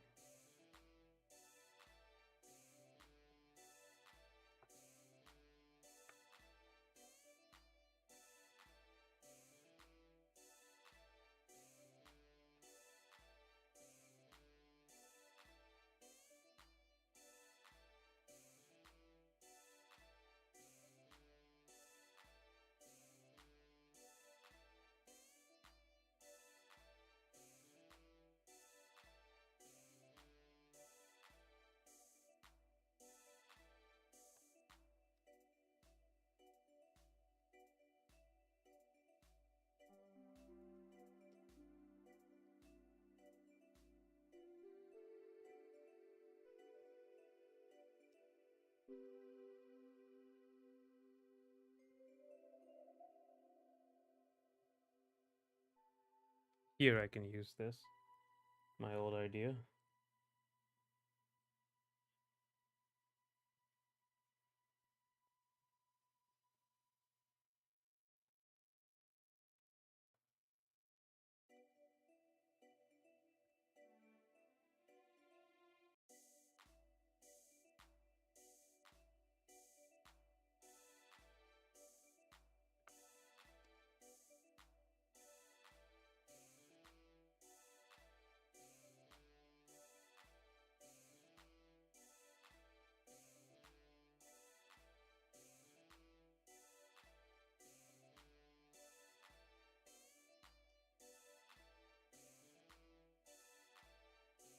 Yeah, that doesn't make any sense back here.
Um,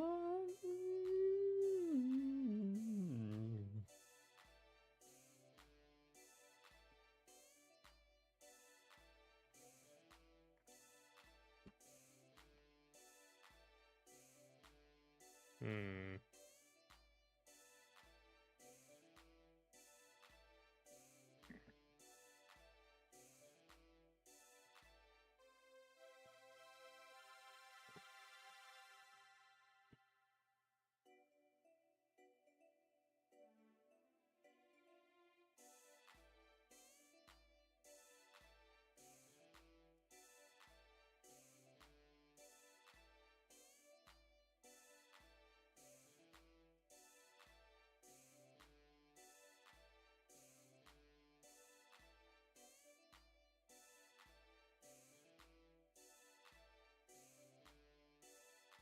Okay, he's too big.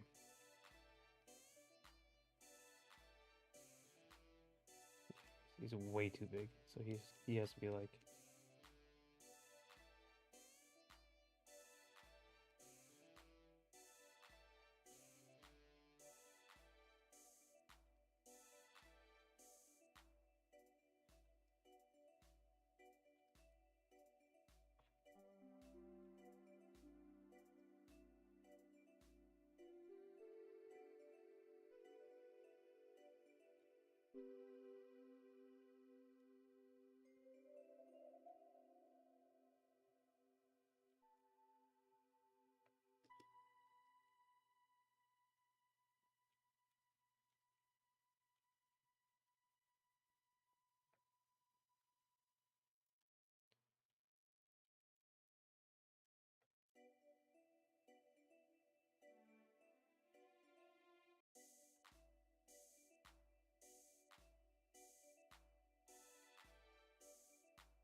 Oh, I messed up.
Alright, let's go back to this.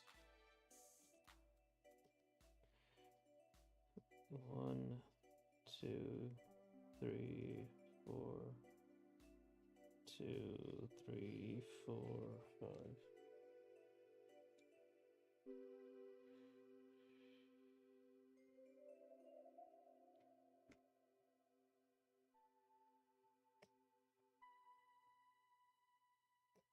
Okay.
There's a lot of reconstructing I have to do because this is like a little too rough. Like he doesn't actually have his arm here, does he?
Mm.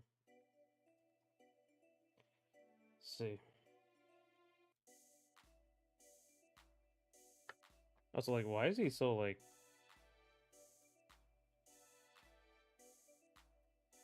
That's way too far in.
Sorry, I might be at the event. I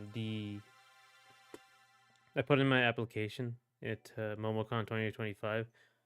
I already did MomoCon 2024, so I'm hoping they say yes. I don't see why they wouldn't, but it's just so close. I don't remember. I remember them giving out this stuff like back in January for indie games, but now this is like a month before the entire thing starts. Um, yeah, I'm working on the new character. I have quite a bit to do. So right now I'm doing the full on animation here. Um,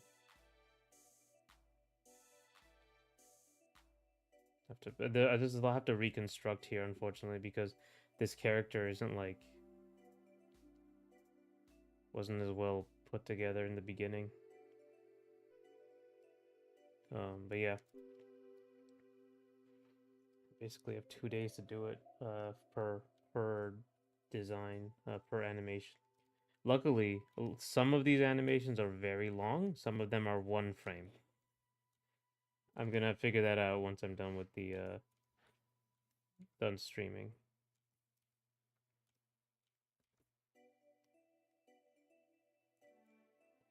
So, how have you been? What you been up to? Last Gogeta.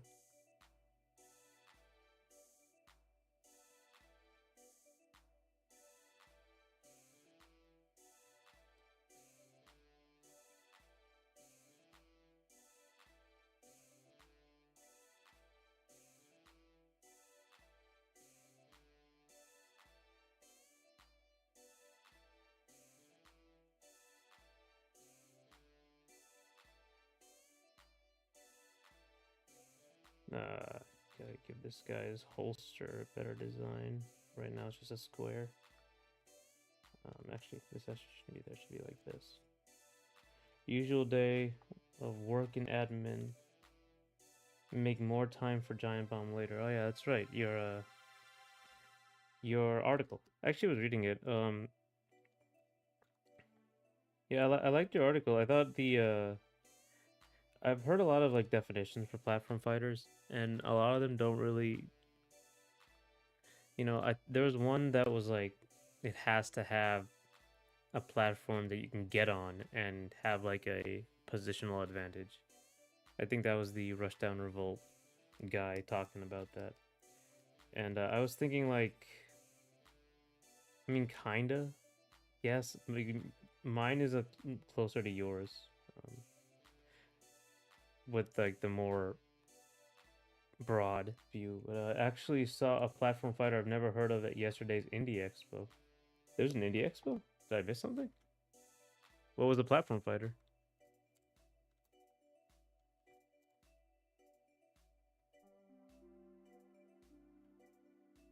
Oh my god, what is all this?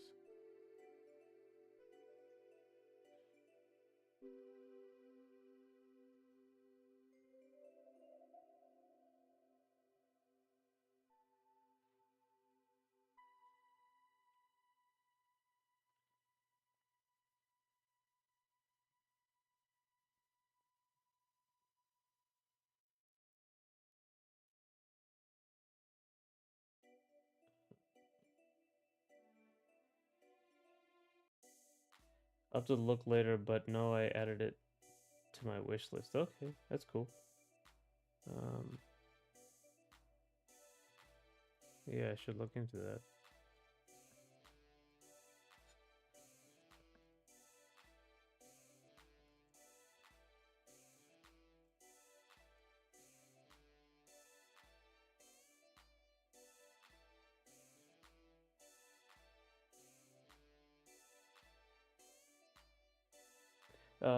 Yeah.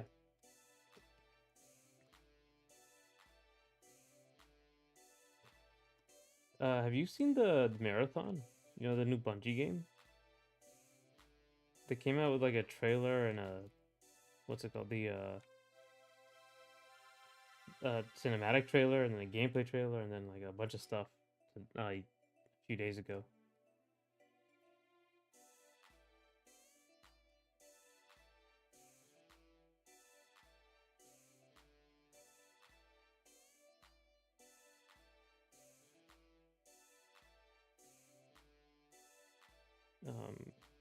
Even though I was really looking into it, I couldn't find it. It didn't like get recommended to me, even though I really want. Indie Live Expo showed over 100 games, so it's hard to keep up. Okay, yeah, that makes sense. Yeah. One second, I'll be right back.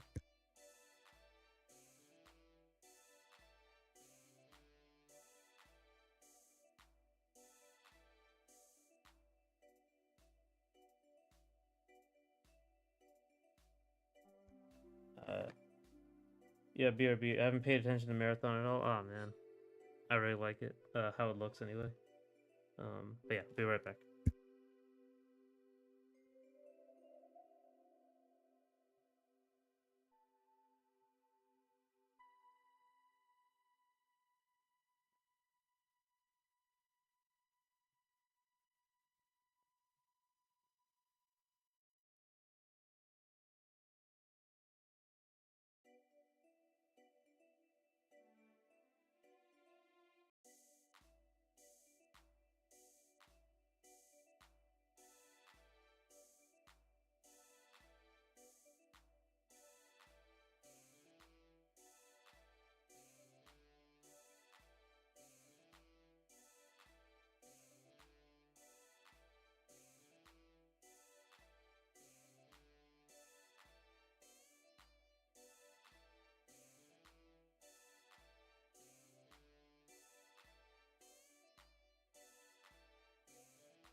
Sorry about that. Gotta get food.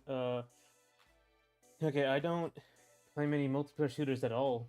Last games I had gave a chance were Splatoon 1, great game, mainly single player, same, and Steel Diver Sub Wars. I haven't played Steel Diver Sub Wars, but tell you, Splatoon 1 has been, and Splatoon in general, has been like one of the best games shooters in a long time. It was like it's really unique and fun, and it's Nintendo, so they like really took a long time to make sure everything worked right. Uh,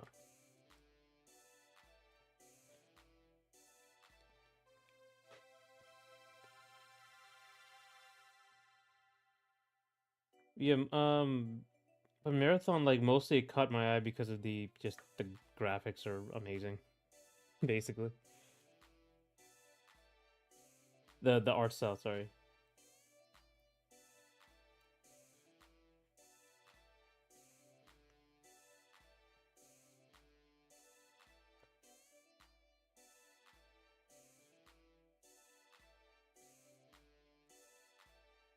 Oh, yeah. Um,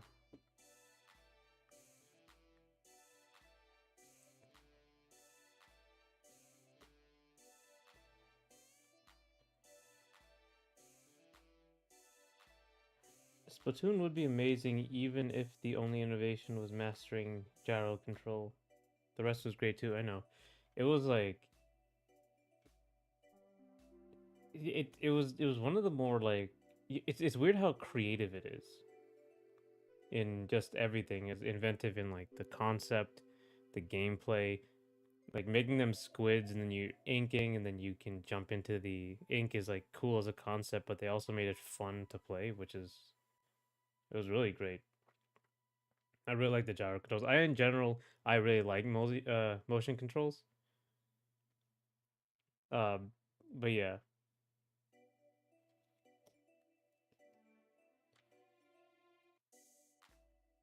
I the gyro controls are great in that one. And I'm looking forward to the Switch 2, which has mouse controls. So I'm hoping that they really utilize that and it doesn't go the way of like I guess motion controls. Most people just don't use them.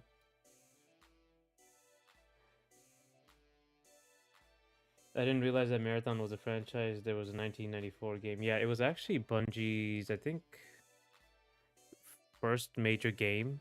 Um, and it was like Halo takes a lot from Marathon, like a whole bunch.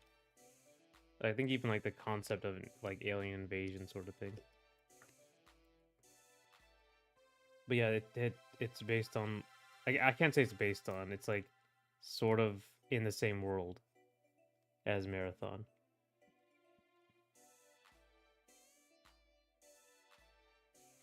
Obviously, it's in the same world. It's in yeah, it is the same world. It's the Marathon ship is still there. And apparently, you can go to it in the new game.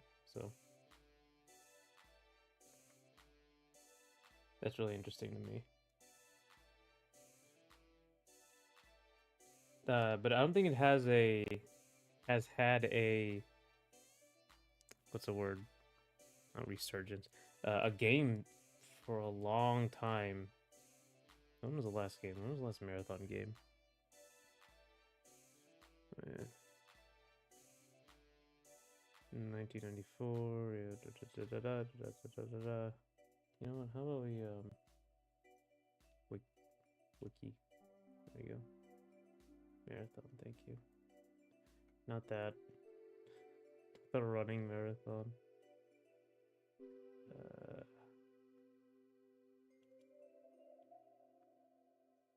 Last marathon was 1996. Thank you.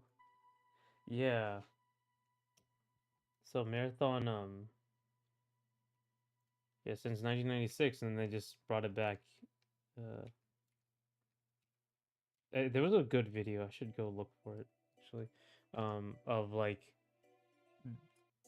them showing of this person showing marathon to or like sorry how Halo took a lot from marathon and what marathon used to be.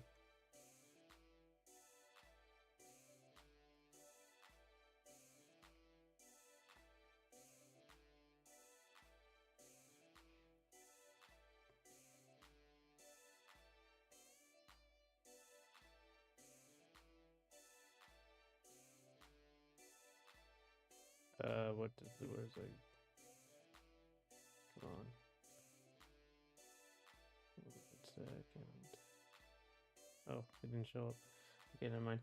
Yeah, I'll go look for that. But I really like that. I like that video.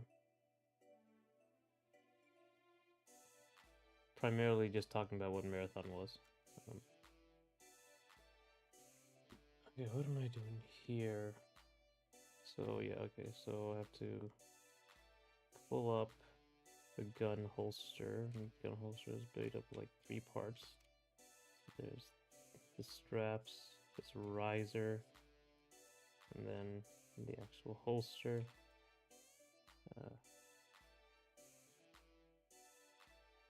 Yeah.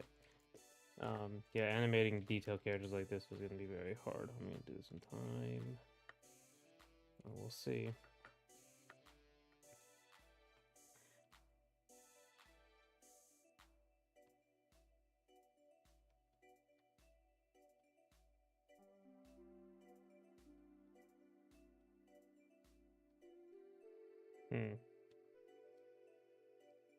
I'm looking forward to mouse controls as well. It should be more common since all FPS, TPS games can use it. Just like gyro aim. Yeah, mouse controls. I mean, that's like. It was something I really. I only like half of. I like mouse controls. Obviously, they're superior in FPS games, but I didn't like the keyboard. I think the keyboard is a terrible control scheme. So I really wanted I wanted a way to have mouse and control stick. That would work a lot for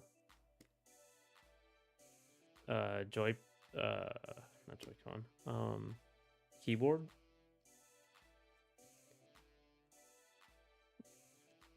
But yeah, it's pretty hard to do, I'd imagine. Motion control stuff is now stuck with VR for the most part in some minigames. Yeah, it's sad.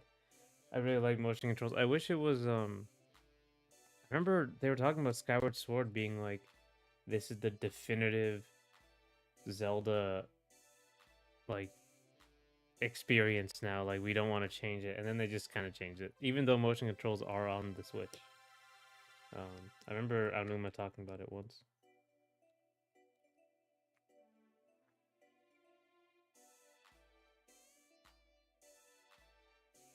It was a long time ago now, though. This is before Breath of the Wild even was a thing.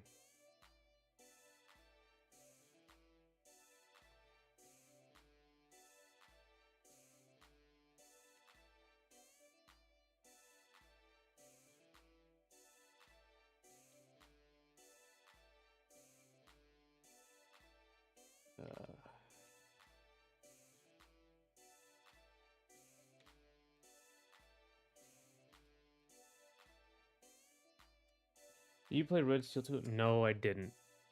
God, I really should have. I mean, I guess I could still buy it. The Wii, my Wii still works. I remember Red Steel 2, and he gave me like a blast from the past, though. Like, full on motion controls. Actually, you know what? Do you remember the Conduit? Like a long time ago, it was an FPS on the Wii, I believe. It would have to be. I never played that either, but like that was, I remember that sort of discussion. Like, Nintendo can't make FPSs, hardcore games, only make children's games for babies.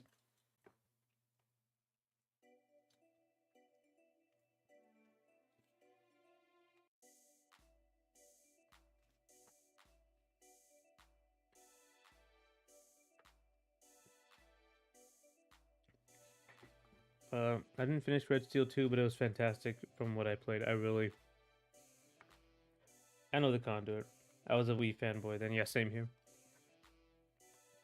But though I never played it. You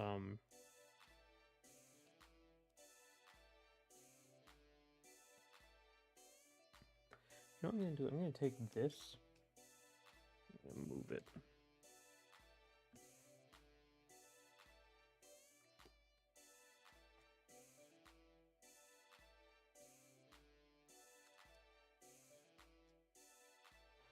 in the end, I skipped it for one reason or another, but should get the game. Yeah, same here. I should actually look into it and not trust like all that console war stuff.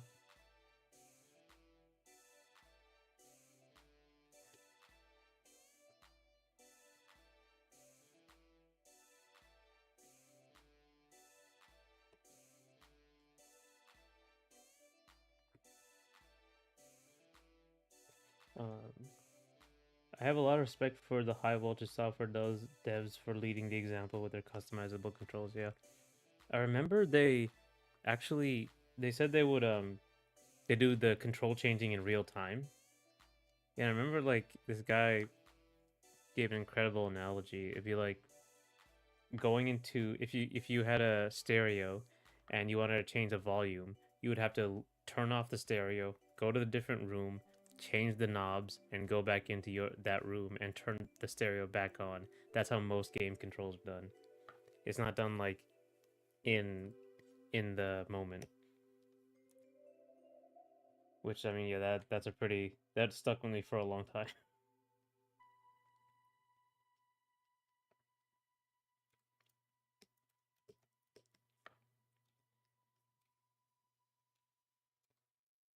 It is an interesting path the game industry has gone.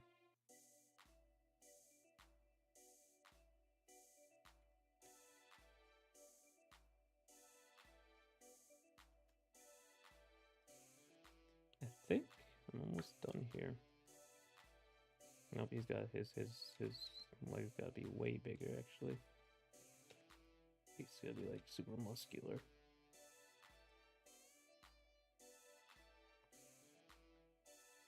Yeah, it was the stereo analogy in the official video showing off those controls. It was, yeah, you remember. Um, it was just so long ago now.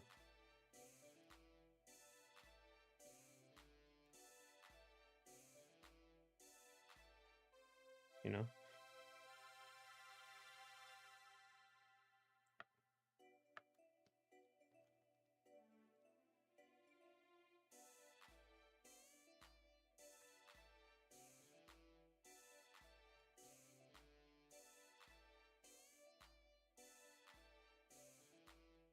It was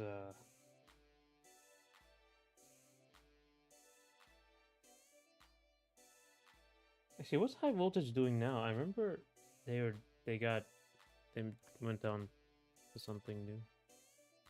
Voltage software. Yeah. I'd like to quote it in the future. Thanks for the reminder. Yeah, I know. It's really good quote, honestly. It's like really well explained. Hmm. Oh, you know what? Oh, canceled.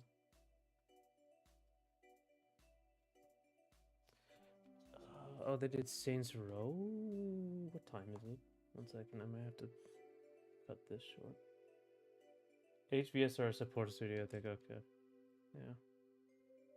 No, that's fine.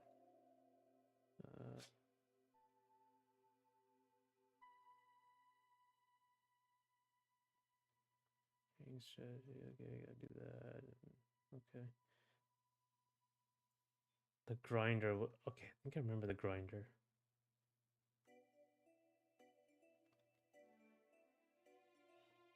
They made Conduit 2, that was a thing already. What was the grinder? I remember the name.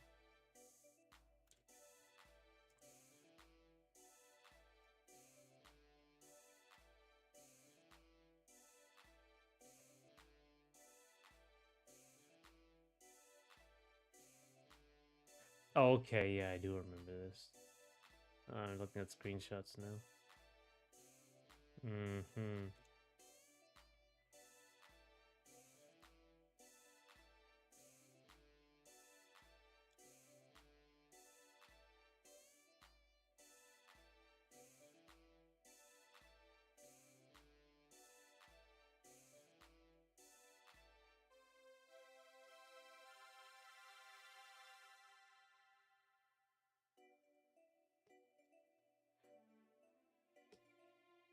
Man, this is a huge walk down memory lane. Yeah. Man, I guess it just ended up with like, because Nintendo's the only one that really uses their wacky technology, um, and so it was kind of up to them. So I think like the only FPS they really have is Metroid Prime, and they kind of just they only did 3, I think, on the Wii, and then they did the trilogy.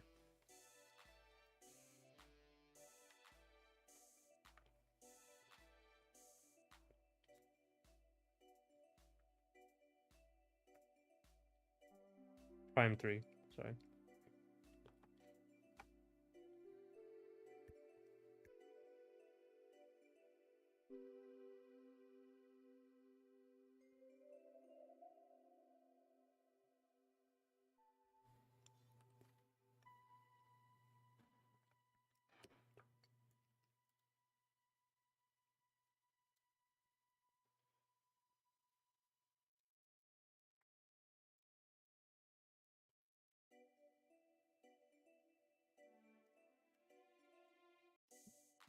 Hmm. Okay, finally done repairing this drawing, so let's see. 2 more. 1, 2, 3.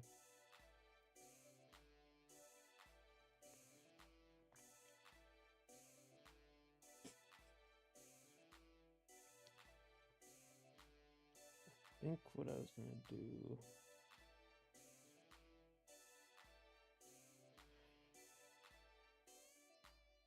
Here. Yes, the last thing is right here. No, not there. Here. Right. So.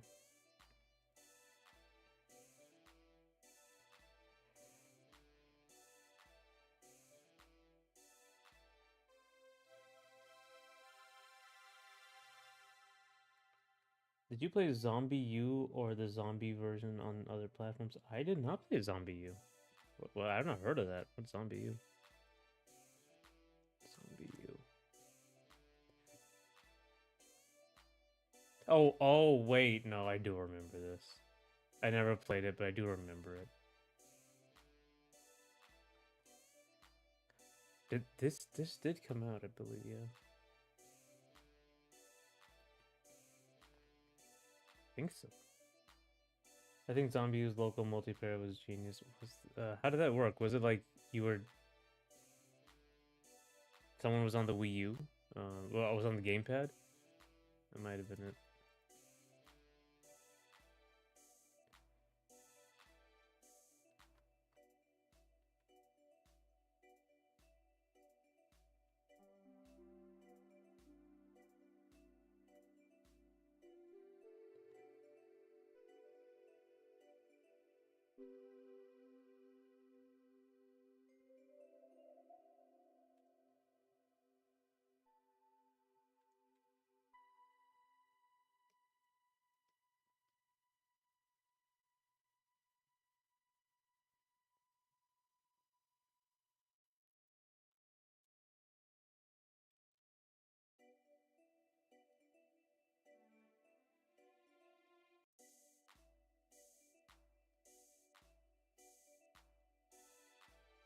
Yeah, it's sad. Like, despite the fact that Wii U had a bunch of good games, it didn't sell that well.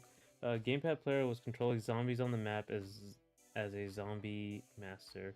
TV player was normal survivor. It was asymmetrical versus multiplayer mode. Yeah, I really like the idea of asymmetrical gameplay. It's not used often enough. Think Evolve, but offline and good. All right, yeah. Yeah, asymmetrical gameplay is a it's something I'm planning to put in one of my games. Um, I want someone. I think it like expands the audience in a way that's a little different than what people have been doing. You can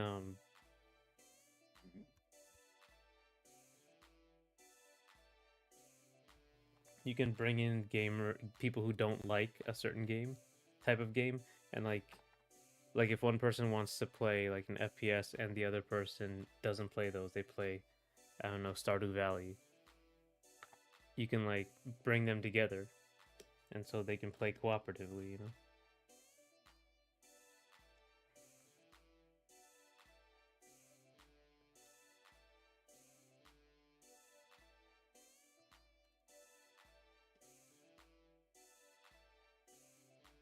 Yeah, but I'm talking like completely different genres, I guess. Um, I'm still surprised like people haven't done that with phones. You know, phones are so ubiquitous. You have one person on the console, one person on the phone, and they're both doing something together. Nintendo used to have that with the Game Boy Advance connection, like the Tingle Tuner or the Chow Garden or whatever.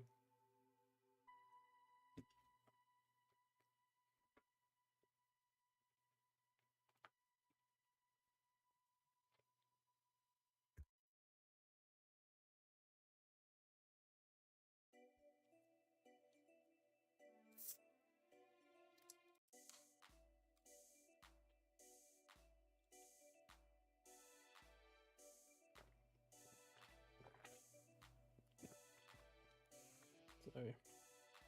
All right.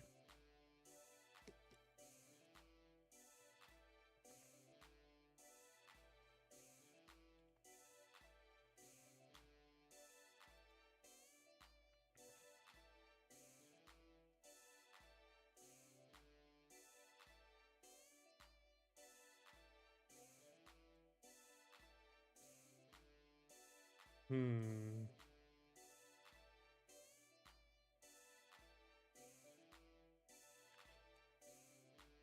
Man, when I like, hmm. Phone and console asymmetrical gameplay has been done a few times, but support was limited to indies. Things like Everybody Want to Switch and apps for Watchdog. Yeah, yeah. I mean, I would like to push more of that. It's a way to get people into together into games, without like really affecting either game, because like I kind of have a problem with they take a franchise and they completely change it, or they change it a lot, trying to appeal to like a new audience. Um, but I'm thinking like you can, especially for multiplayer games, you can find a way to to do like co-op stuff.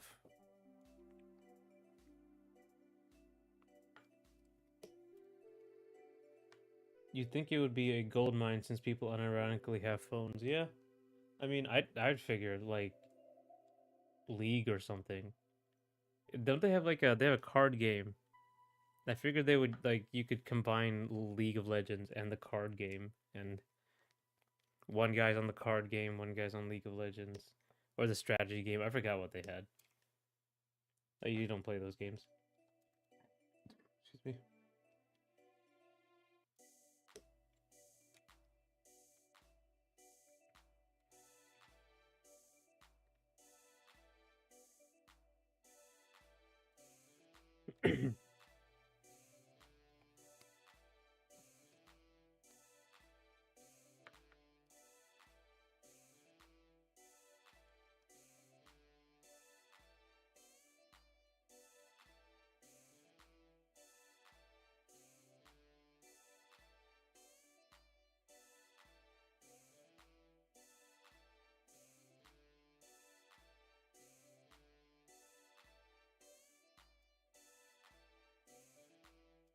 Yeah.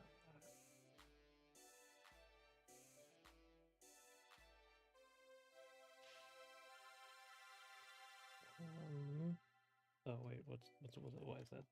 That should be farther forward. It should be thicker, and that should be farther forward. And like I think, yeah, kind of leaning forward now.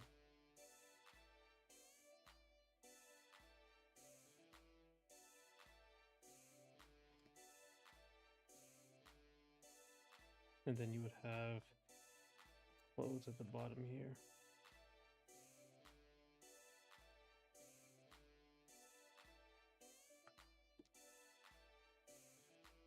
Have you seen any Attack on Titan? I haven't seen a lot of modern anime. No, I've seen like a little bit of Attack on Titan because it was so ubiquitous, right? Everyone has seen it, but I didn't really watch it much. No.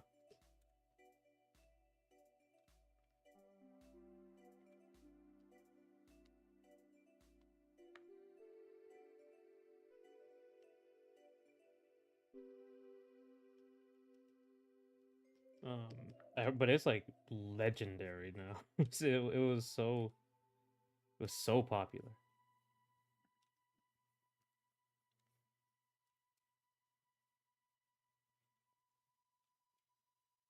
I think the last anime I really watched was Cyberpunk Edge Runners. That was a while ago. It was amazing, but yeah.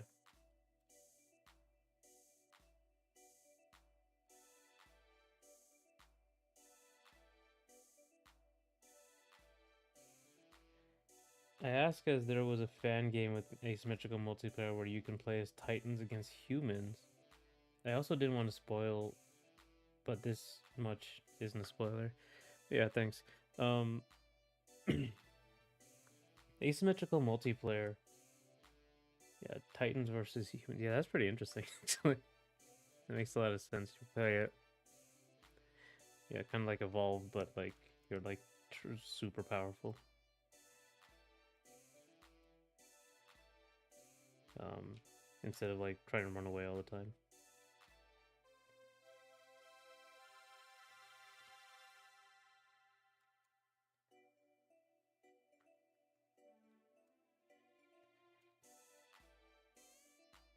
Should look into that actually. AOT fan game.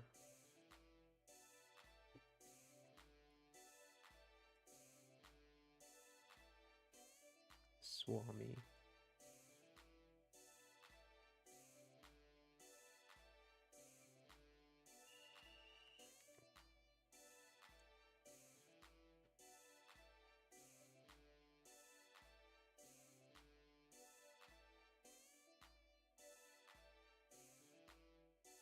Resident Evil also had a thing where you could either play co-op or play as a random zombie. The Attack on Titan fan game has this too. Man, I have not heard about Resident Evil 6 in a long time. The fan game I'm talking about is Attack on Titan tribute game. Okay. For 2013.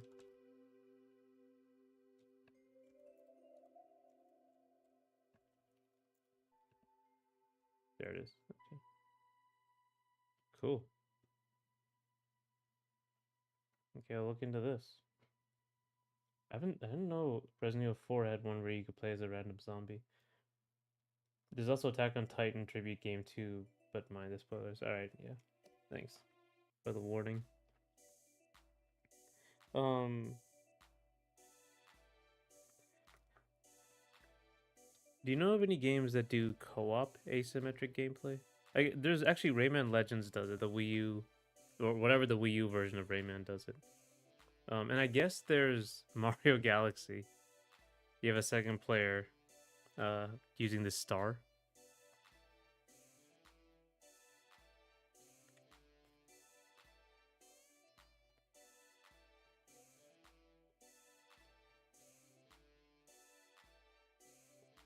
If you've seen season 1, you won't be spoiled much, yeah. Okay.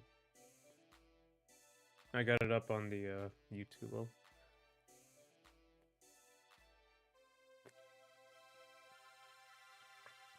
watch that later.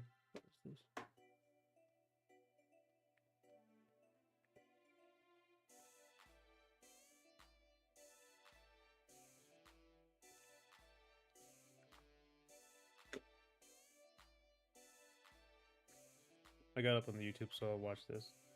Attack on Titan tribute game actually does this, but depending on how much you know, it is a spoiler to say. No, you can You can just tell me. I'm pretty sure I know everything about Attack on Titan.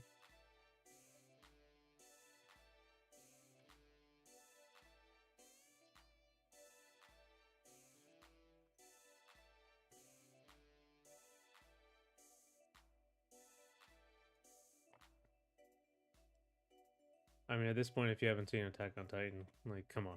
What are you doing?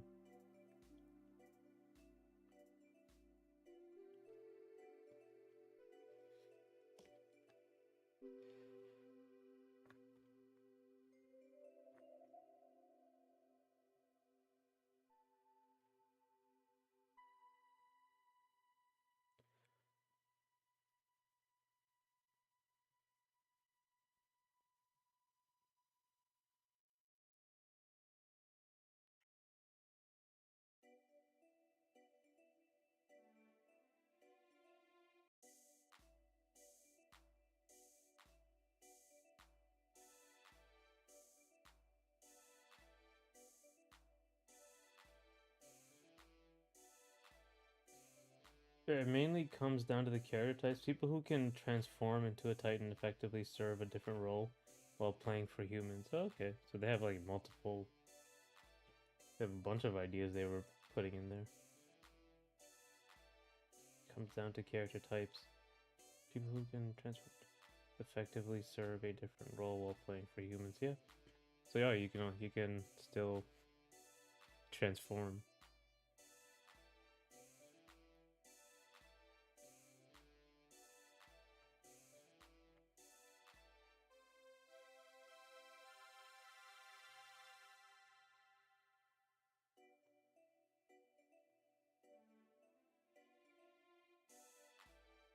I mean, this is just I'm watching it. This is really interesting.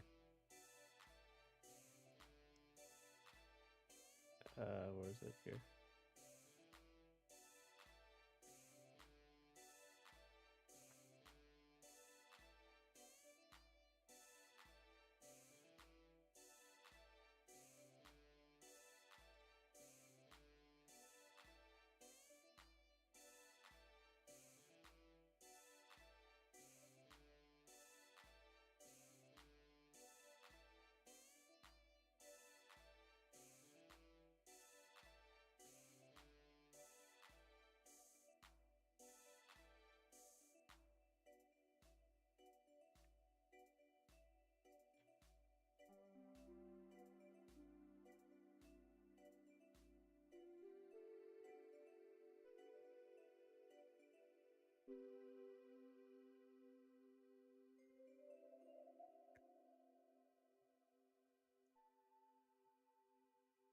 Mario 3D games have asymmetrical co-op. Rayman Legends does. Lost Planet 2 split up people to create different roles at points. Yeah. Like, yeah, Mario 3D games, yeah, they're just.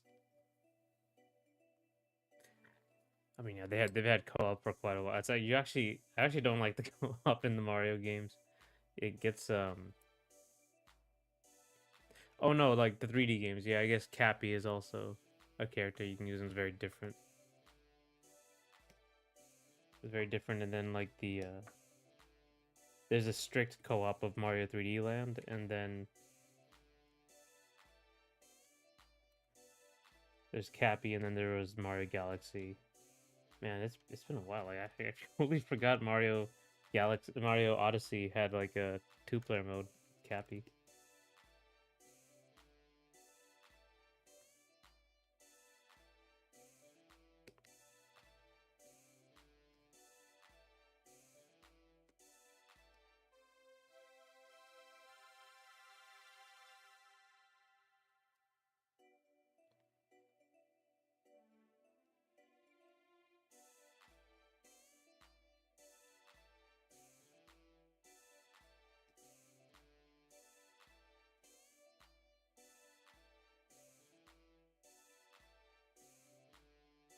Oi, oi, oi, oi.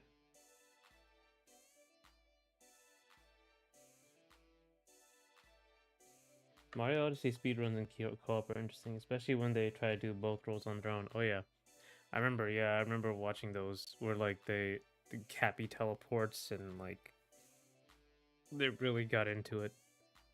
It's see what was like the thing? It was like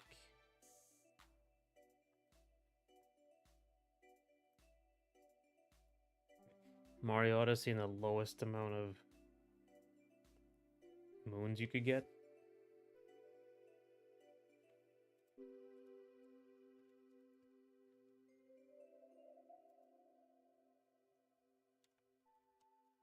Or Odyssey speedrun. I think there was something.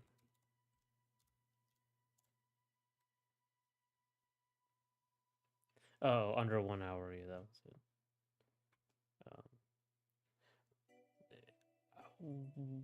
No, it was under 1 hour. How they got it to under 1 hour? Was it the Smollett one? No, it was like the Salt.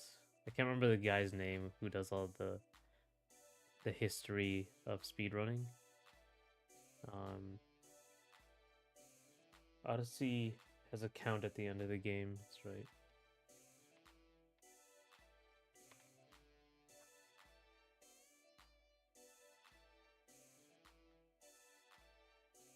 Lowest percent. Oh, how speedrunners beat Mario Odyssey without captures. I think that was it. And like it keeps count of your captures. Summoning Soul, yeah. I think I'm looking for like lowest percent that YouTube channel, and it was if can you do it without capturing anything? Because it also keeps Odyssey keeps track of all captures.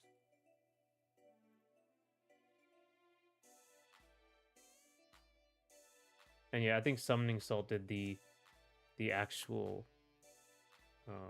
video.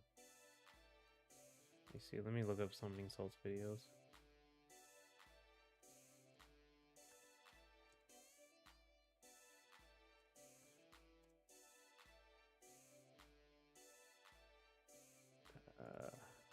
Mario.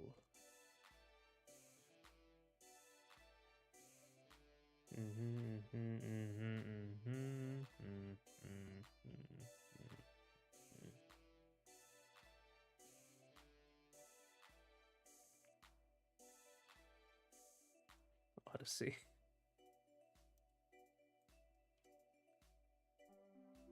It's been under 1 hour. Yeah. Oh, did he never do one? I may have never did one for Odyssey. That's weird. Yeah, I guess it was just it's Small Ant did the under 1 hour world record progression, and then lowest percent did uh beat Mario without Cappy, Mario Odyssey without Cappy, or capturing, I guess.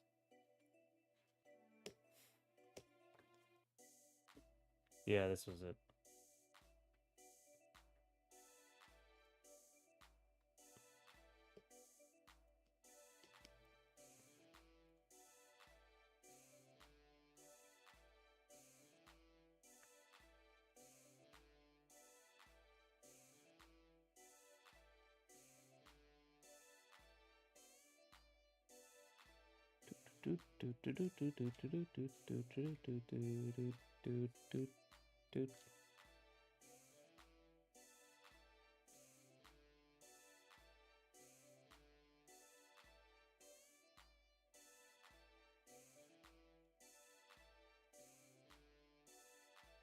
I was sure something insulted the video, but yeah, it was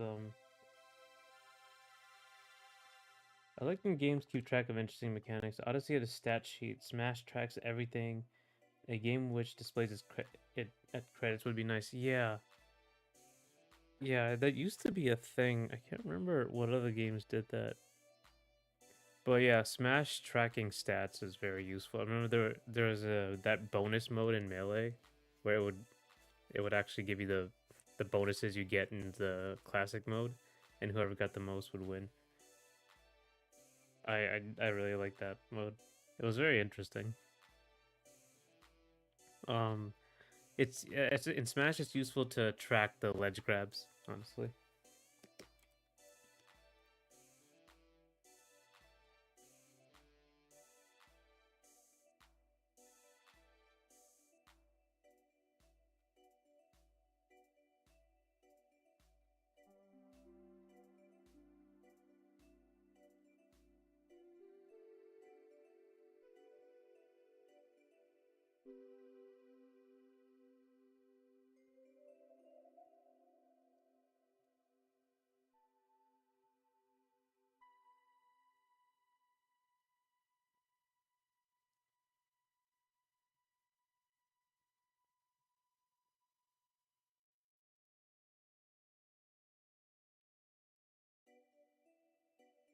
The closest I've seen to this is Tekken Force, as it displays every attack you use by name to beat all the enemies. It's like giving a cause of death to named goons. Yeah, that's interesting. I never played Tekken. I don't think I ever played. I think I started playing Tekken in when like Tekken 5 came out. I might have played it when I was younger, but I've never played Tekken 4, so I remember it. I remember it though. They give it, yeah. That's I guess yeah, it makes sense. Like it's probably not like I remember the stat tracking for Halo 3. It was like outside, outside the game. The analytics Bungie would publish, and it got into like the millions of people, like by the entire community. The playtime for the entire community, that sort of thing. Um, that's more common these days. More games should do stat tracking. I enjoy it.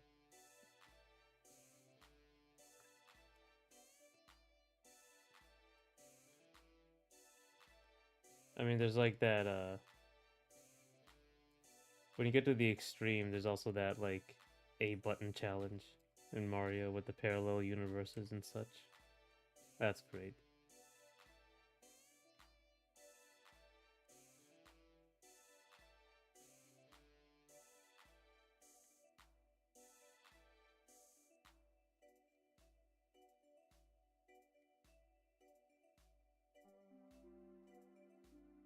Yeah, the Super Mario Bros. 2 strategy. Track all the coins. I think that must have been fun for the time.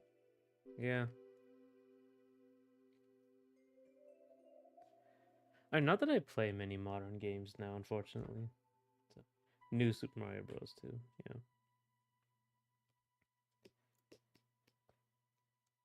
Yeah, I don't play many modern games these days, unfortunately. So I don't know, like maybe they have some really fun tracking. Like Assassin's Creed might have some really fun tracking.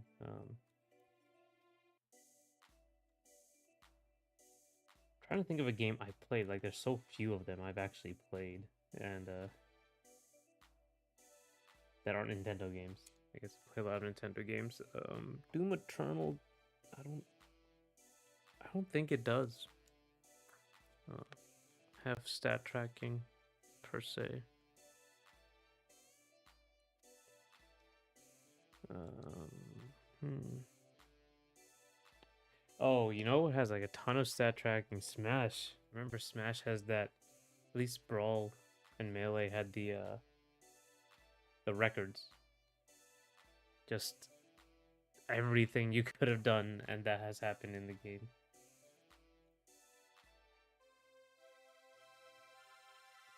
It tracked it for you. It was crazy.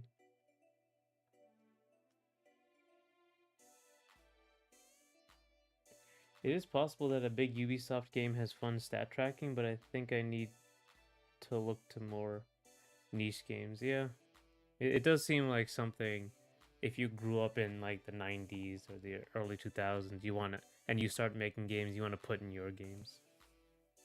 Um, so yeah, indies would probably definitely be the ones. Every Smash after 64 has a lot of stats, but Melee and Brawl care more about score. Yeah.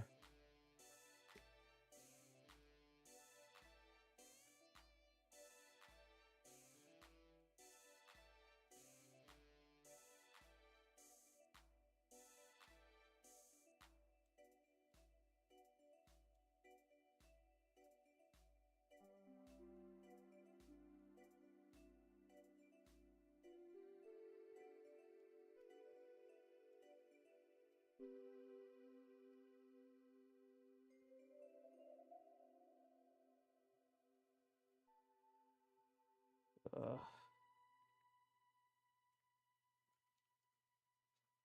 after this. Just one more. Then, oh my god.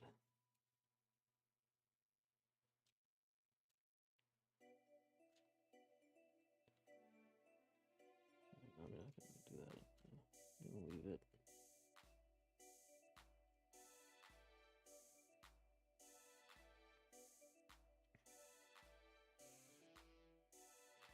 What's your favorite Smash game, Last Gogeta?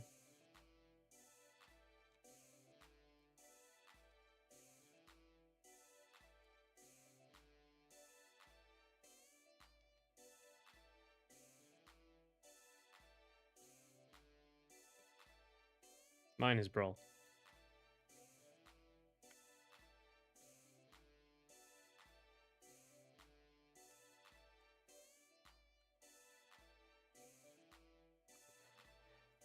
One example that didn't work for me was Bayonetta, since it tracks all combos you've done in loading screens.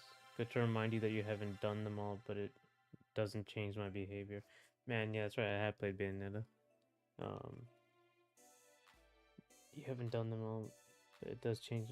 It doesn't change my behavior. Yeah, I mean, you kind of just use the combos you like or that work. Um, in those games. But yeah, it's kind of the point of the Devil May Cry series. Favorite Smash, Smash 3DS. If my 3DS still survived, I guess it has to be Ultimate otherwise. Smash 3DS. Man, I did play that. Like, that was genius, though. Putting Smash on portable. Yeah, that was like, I played that forever. It was like crack. And then you put it on the Switch, obviously, it's going to be ultra popular. And it was.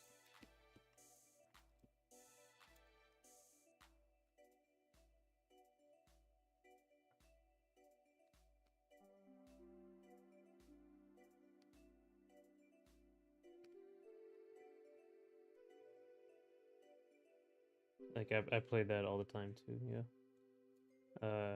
Did your 3DS break because of Smash? I think you told me about this. Like the circle pad broke just like mine. If I put in the time, it would be Project M. Oh, I remember Project M. I really didn't. I wasn't a fan of Project M at the time. But I mean, I guess at that point I had like stopped playing a lot of competitive Smash. By that time, Project M showed up in at Brawl tournaments.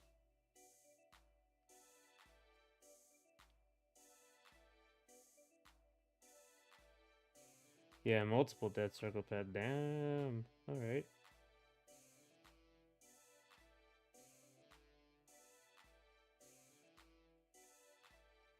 All right. Okay.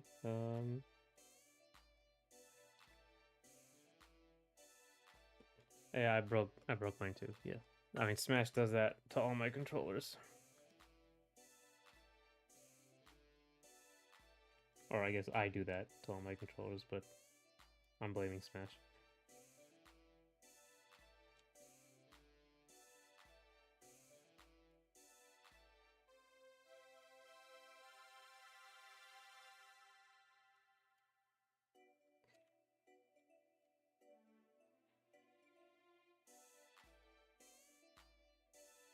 Oh, oh, oh, oh, oh, oh.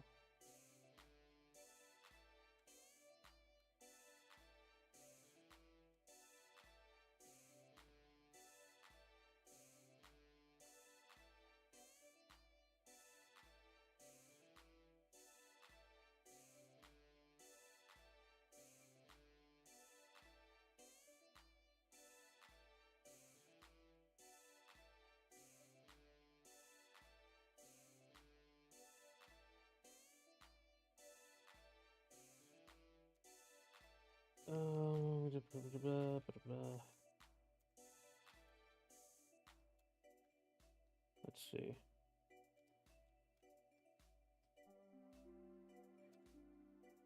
Which platform fighter did you say was your favorite non-Smash? One game, man, I can't remember. Platform fighter that was my favorite non-Smash one.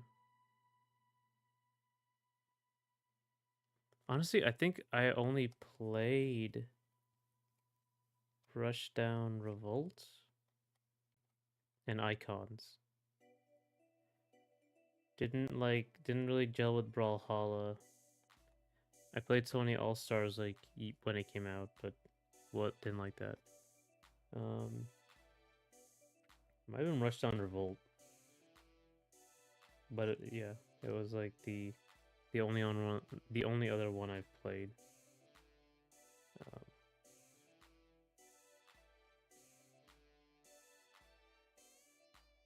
I think that might have been it.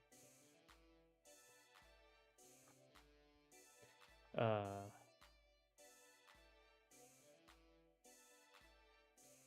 yeah.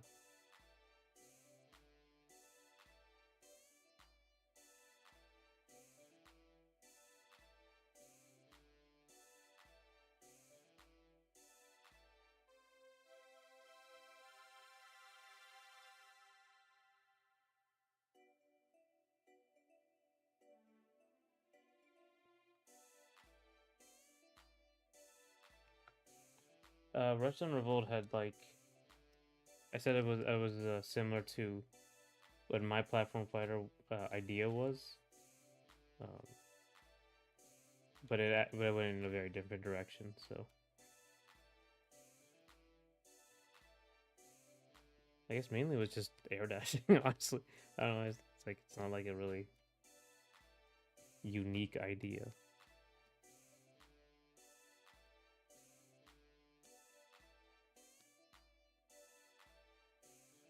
Okay, I shouldn't go any more than this. So I'm actually going to remove this.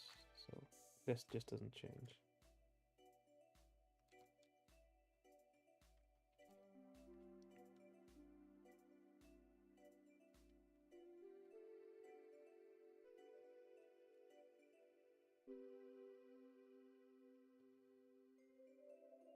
Animation versus I've never seen that.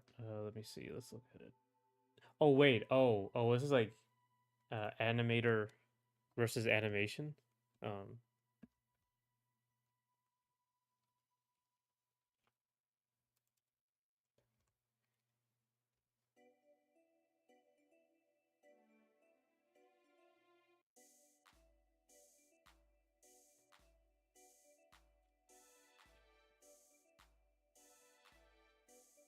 I think I know this one.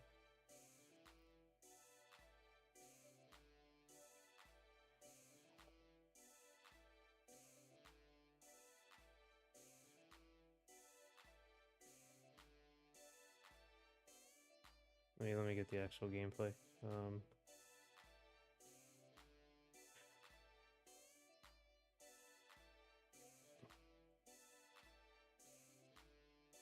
Yeah. Okay. Yeah. Yeah. I do. I would consider this a platform fighter. It mostly, to me, a platform fighter is like based on its movement, and this is like the freedom of movement, and the so and this looks like it really has quite a bit of freedom of movement. Oh, I thought you would have heard of it. It is one of the most high profile ones. Yeah, I'm looking at it. It's clearly like really, really well animated. Oh,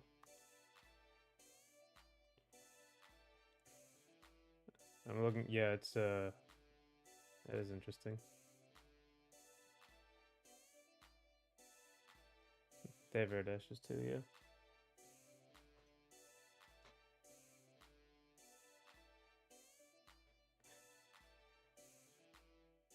I guess I'm not as like immersed in the platform fighter circle as I should be.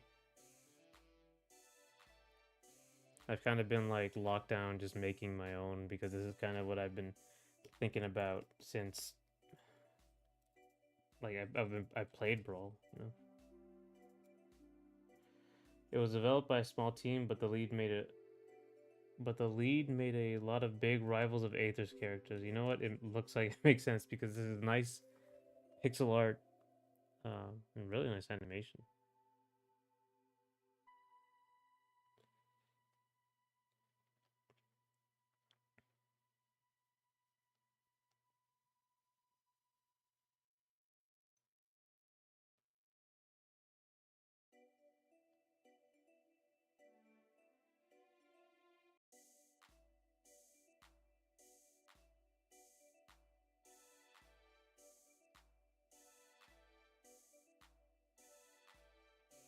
The Amazing Crackpots Club was a platform fighter that I first heard of yesterday. It's on my wish list. Let me see. The Amazing Crackpots Club.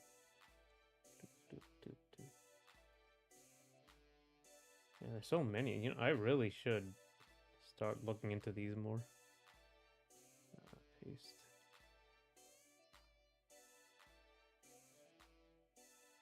Yeah. Definitely a platform fighter.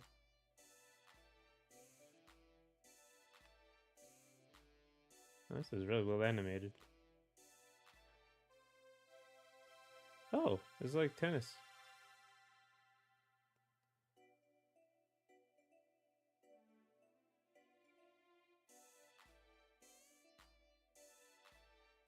Oh, so it's like it came out early access some time ago, but I usually filter out that for better or for worse. Yeah. Early access can be kind of dubious, but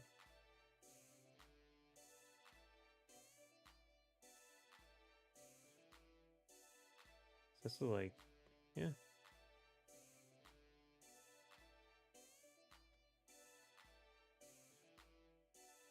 And similar to Lethal League as well.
So Amazing Crackpots Club is a lot more like ping pong, like Lethal League ping pong sort of situation.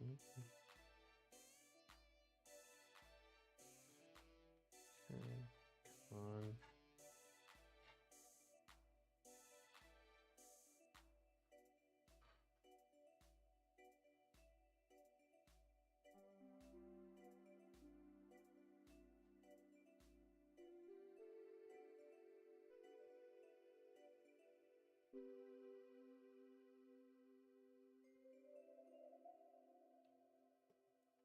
That's interesting.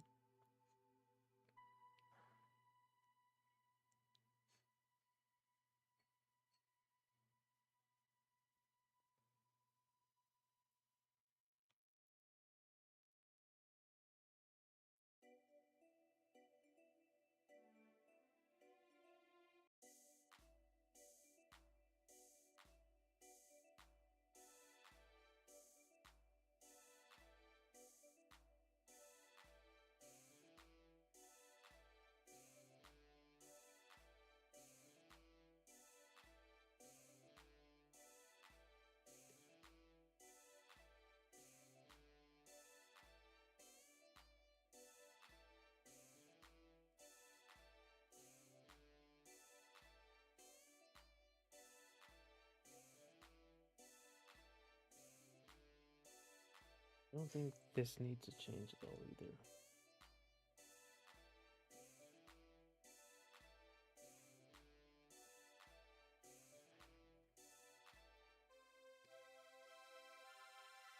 Yeah, it has to come down. Okay, so this is right here. That has to come down quite a bit.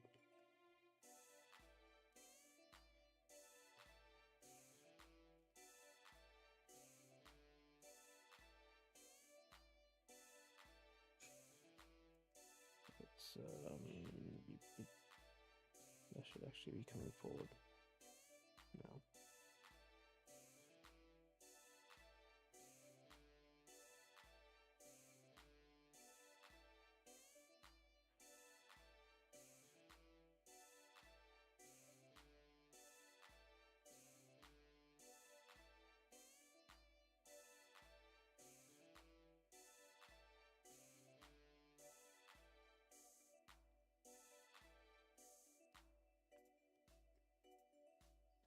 Gotta concentrate.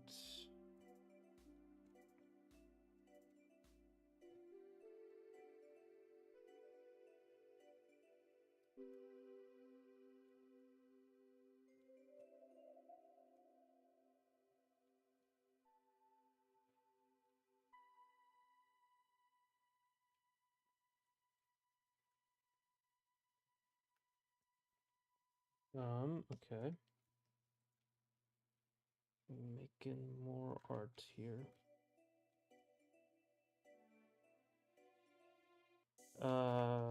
Yeah, so actually speaking about Nintendo stuff, we were speaking about way long ago, but I know people talking about the pricing. I'm like, I've been looking at the Mario Kart stuff more. I'm like really obsessed with these videos. And I keep watching the Treehouse ones over and over just to see all the new details.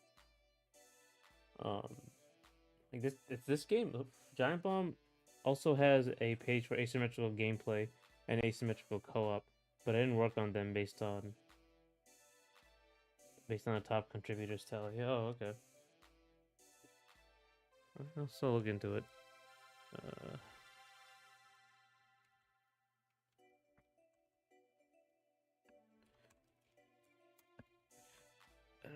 1 second. Come on.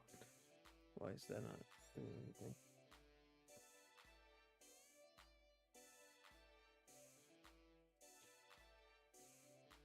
Play.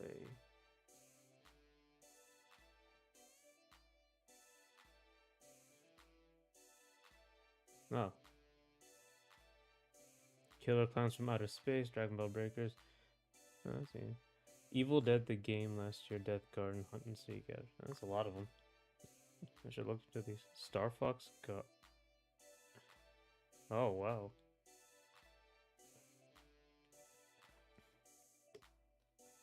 There's a big list. Evolve. Yeah, that was a big one. But yeah, I've been watching these Mario Kart World stuff and like looking at all this stuff, like pausing it and just I like just how vast everything looks in this game.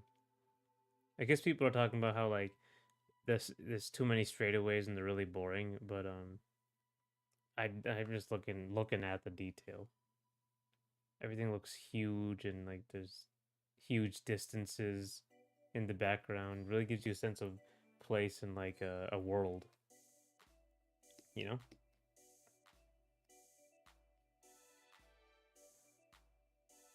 Um,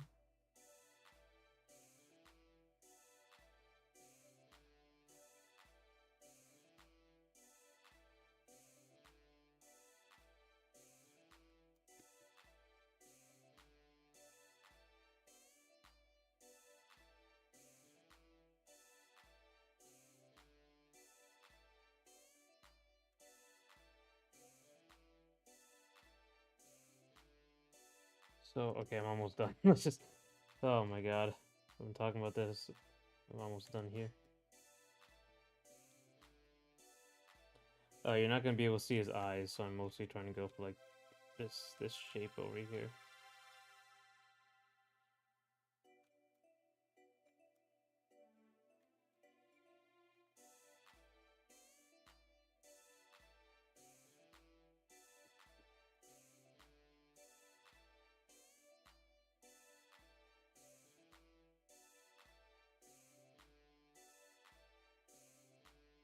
Oh, I forgot.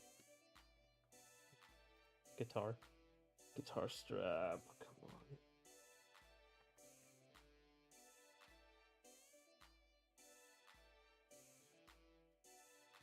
I think it will. I think I'll come to appreciate Mario Kart World scale when I have it, or if I went to the event in London. For now, I hope there's a traditional Grand Prix as an offline option. Yeah, yeah. I mean, like they're really making a bunch of changes here.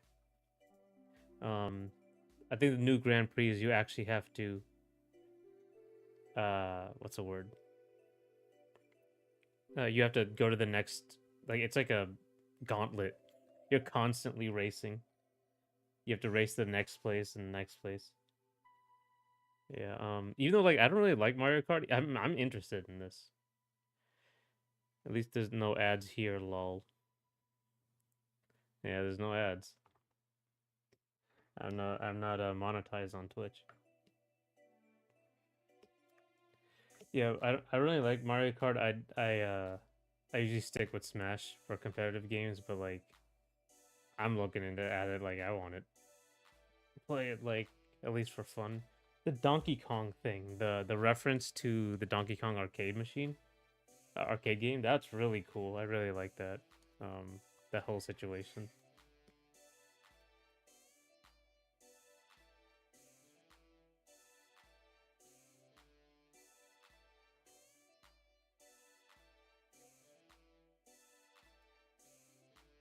The subtle changes in the character models. I mean, the big changes is Donkey Kong. Obviously, he's with the old model, but Mario is a little bit different. Luigi's a little bit different. I think Peach is a little bit different. I really like those changes. They made them squatter and fatter. One thing I really liked about the Mario Kart world is the knockout tour where people get eliminated as they continue. It reminds me of Fortnite, but also older arcade racers. Yeah, yeah, that's it's really streamlined. You know, I feel like that's it's kind of like just things take care of themselves. I guess, sort of thing.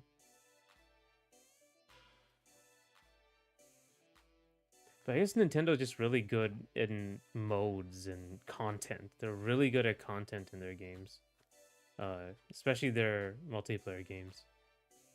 Right, Smash is kind of the king of content. Mario Kart as well. It just honestly, when I think about, it, I don't think Splatoon really had that much content. Oh, it did. It had a full single player mode and a multiplayer mode, and like all the stuff in the city. It did have quite a bit of stuff you could do.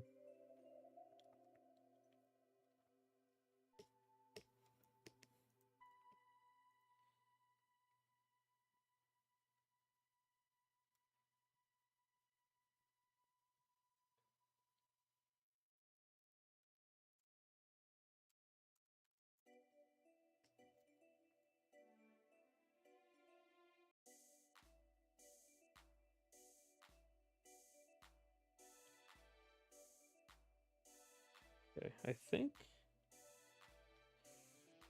I'm someone who mainly plays offline, so I'm still upset at Splatoon 2 for you for needing you to buy the game even if you just want the Octoling expansion. Oh, okay. Yeah, the actually, oh man, I didn't get that. Man, I really gotta actually play video games again. I don't really uh Splatoon had a lot of contents. The issue was a lot of them were Japanese only, Keck W. Really, I didn't know that. I didn't know there was like differences in the Japanese and the English version. But yeah, the Octoling expansion, I didn't even play it. I Wait, did I get... Wait, Splatoon 3 came out. Wait a minute, I didn't even get that.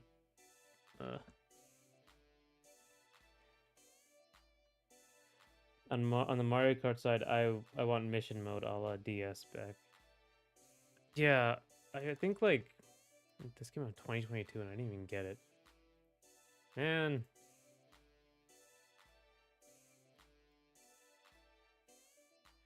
I really gotta, I really gotta get back on this. Um, I know Japan had Squid Girl, but did it have meaningful gameplay differences? Actually, I'm not sure. I have to ask. What is? I remember they had game collabs with clothing brands like Uniqlo. Yeah. What is Squid Girl? That was a Japan only thing for Splatoon. I didn't know.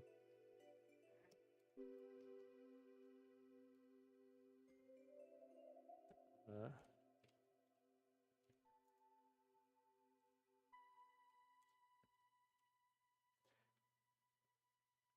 oh, this collab. Yeah, okay, yeah, yeah. Squid Girl, the collab.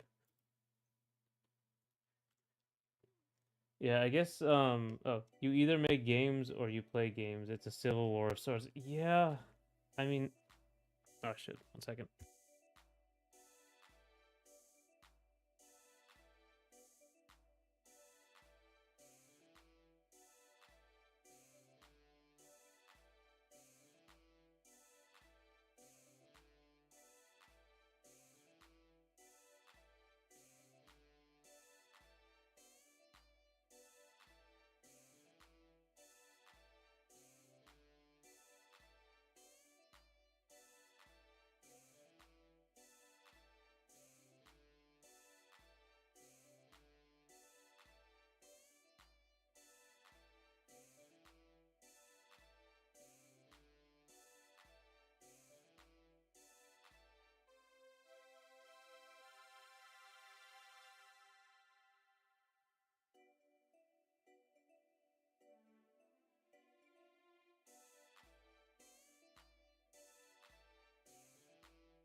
Sorry.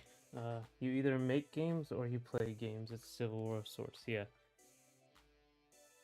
yeah. Honestly, I was like,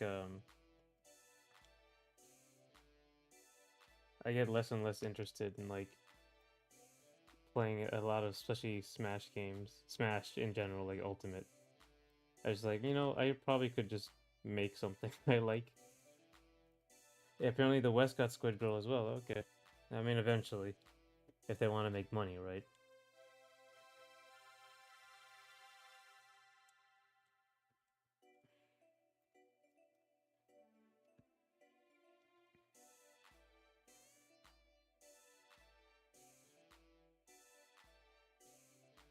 Yeah, yeah. Blah, blah, blah. I'm looking at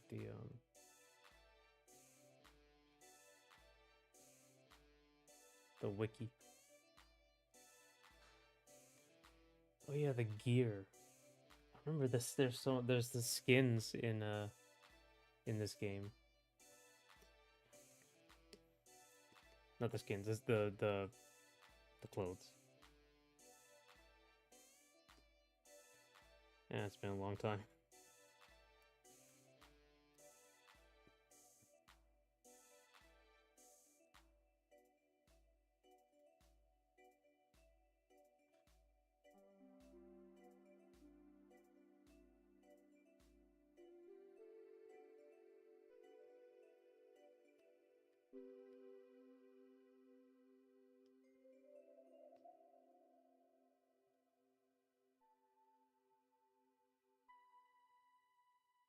Fully turned over now. Mm.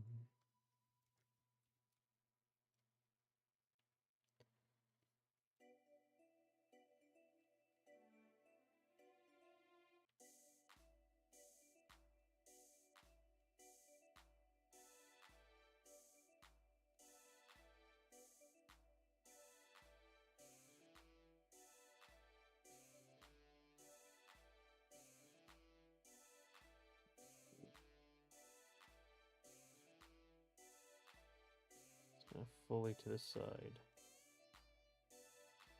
This is the last one.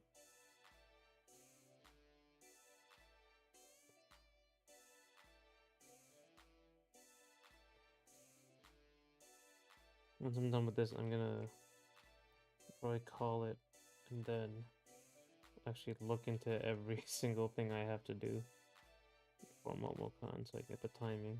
Because if I can do this in one day, that should be fine. Cleaning it up is gonna take forever.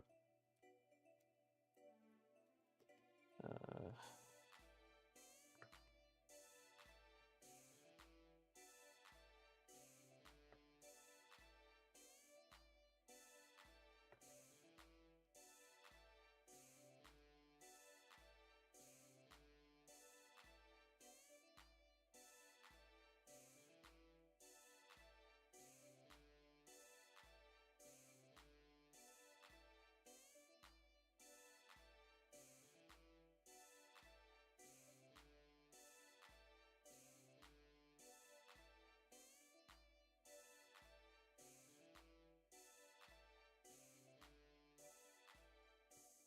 um,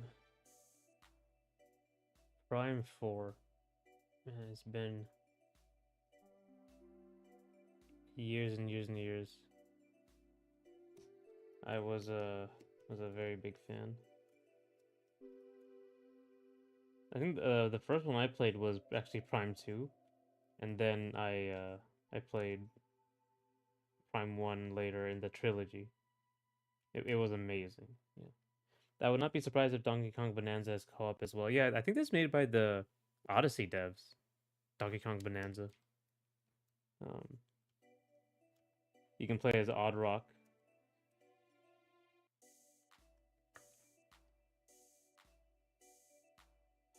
I keep hearing it's made by the Odyssey devs. I don't know if that's true. I think people are just kind of making it look. It seems like it.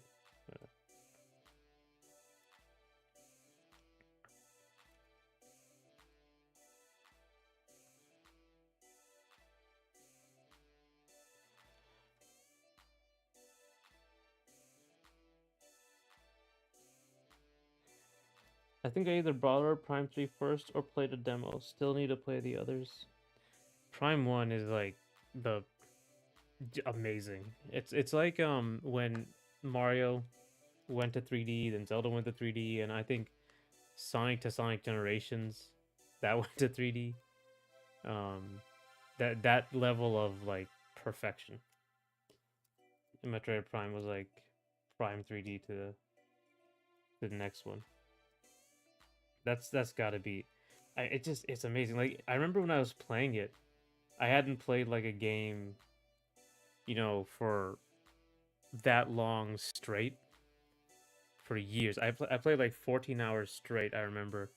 and I didn't even notice. It had been like at that point years since that happened.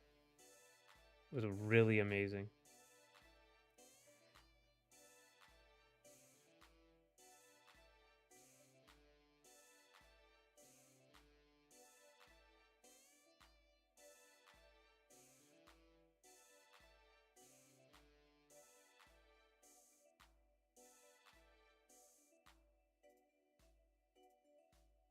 Nintendo are very cagey about developer details at times. They have not said who is on Bonanza, but they said who is on Air Riders. Yeah, yeah. What was your first Sonic game? My God, I think it was Sonic 1.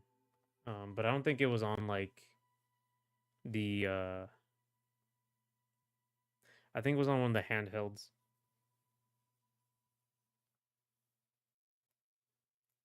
It's weird. We had a Sega Genesis. I don't think we ever had played. We ever had a Sonic game on it. I don't think so. My first 2D was Advanced 1 or 2. My first 3D was Heroes. Yeah, my first 2D is probably the first one, and then the 3D was Adventure 2 Battle, actually, which I loved. I loved. I still love. I still play it. I still have it on the GameCube. Absolutely incredible. Sonic 1 on handheld. I hope it wasn't GB. No, it was like it was a long, long time ago on like when other companies were trying to get in on the handheld game. It was like the big ones with the nice screen. I can't remember what it was, and it required like a million batteries. It was way back in the day. Was it like Saturn handheld?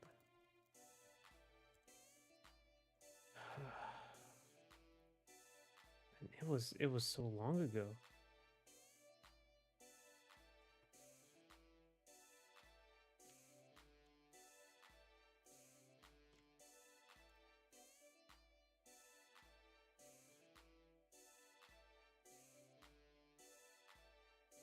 Was it Sega handheld?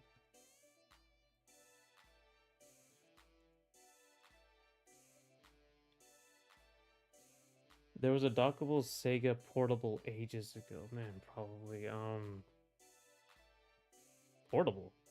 Oh, actually, yeah, dockable. Okay, you port it. I think it was Game Gear. I think I played it on Game Gear, Sega Game Gear. I do remember this.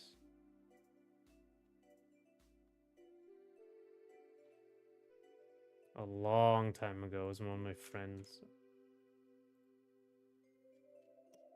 Um,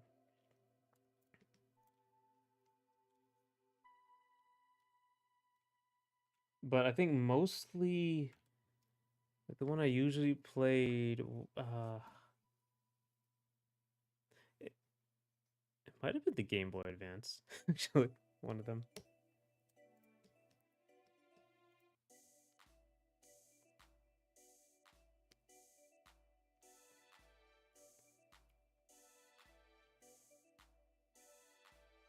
Sonic 1 on Game Gear is a different game, but I'd like to play it too, yeah. So I probably didn't even play like the original one. Or the original Sonic game. First. But yeah, like my memories are like with Sonic Adventure 2 Battle. Played that constantly. Loved it. Continue to love it. Besides Sonic Generations, it's like it's actually like even like not even Sonic Generations is just the better one. It's just like Sonic Generations is like so much better as a game. But man, they're both so good. They're both so good. I've never played Heroes actually. A lot of my friends like Heroes, but I don't think I ever played it.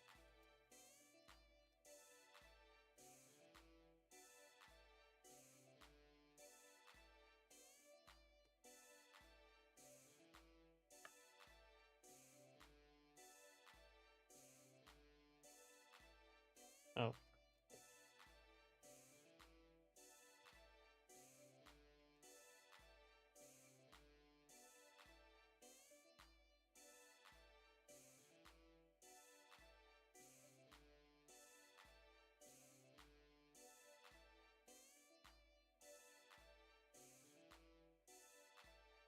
Whoa.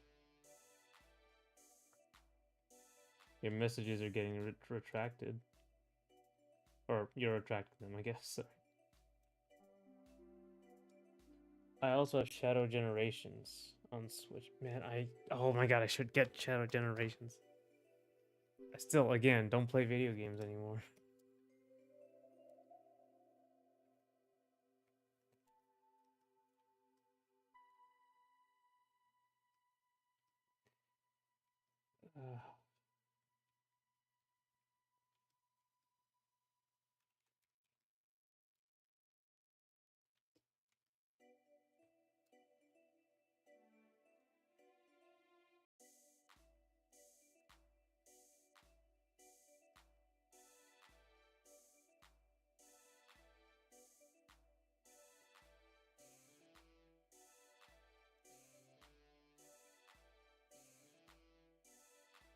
I have to fill in the games with the other Sonic games. I deleted it by accident. I just said I mainly have memories with Hero, Secret Rings, and Black Knight. I was anti-boost at the time. Oh, okay. Man, yeah, I remember there's like a debate about it and the automation as well. But man, I really like Generations. I just really like it. It's so good. Um,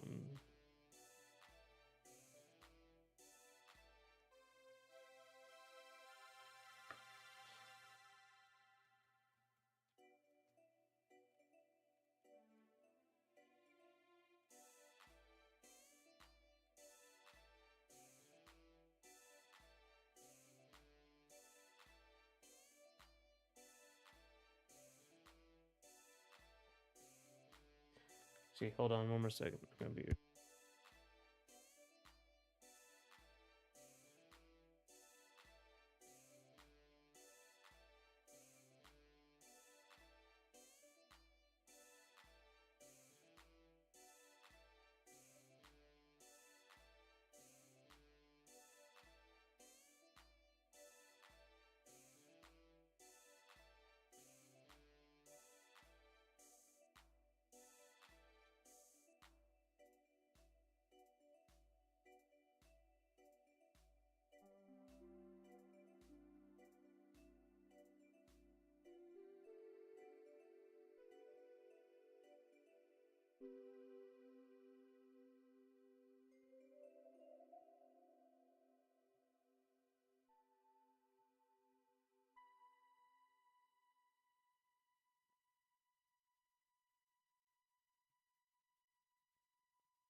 Sorry, one more second. I had to do something real fast. Be right there.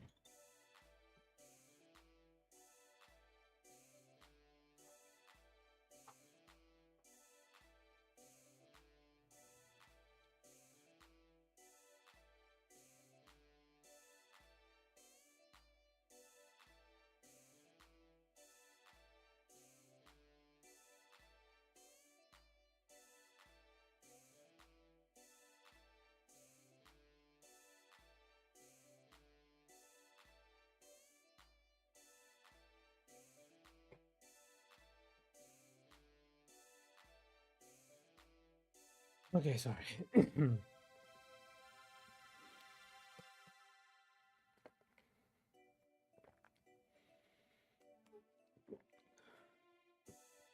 All right.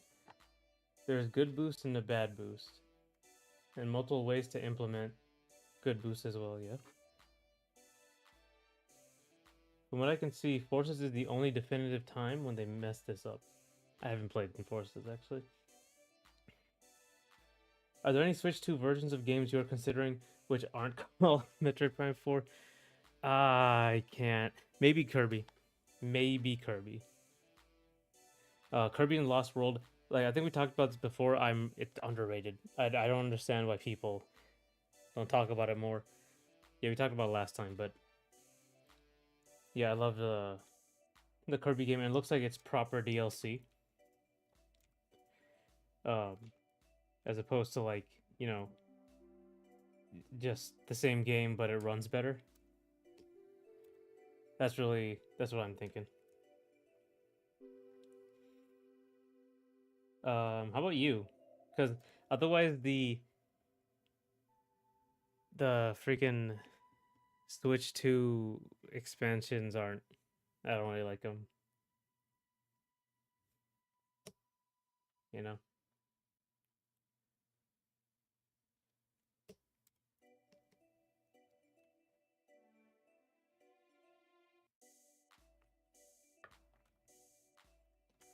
Yeah, I think people sleep on Kirby big time. Part of it's Kirby's rep for being easy. Part of his series associated with portables. Oh yeah, yeah. For a long time, they made like a bunch of portable games. Yeah, I guess that is true.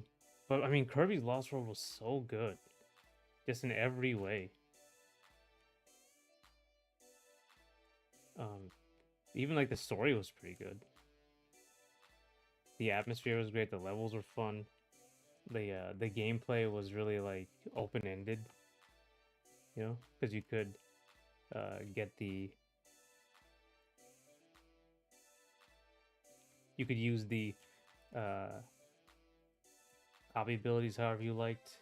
Yeah, I really liked it. It was a very full fledged. It just had everything. You know.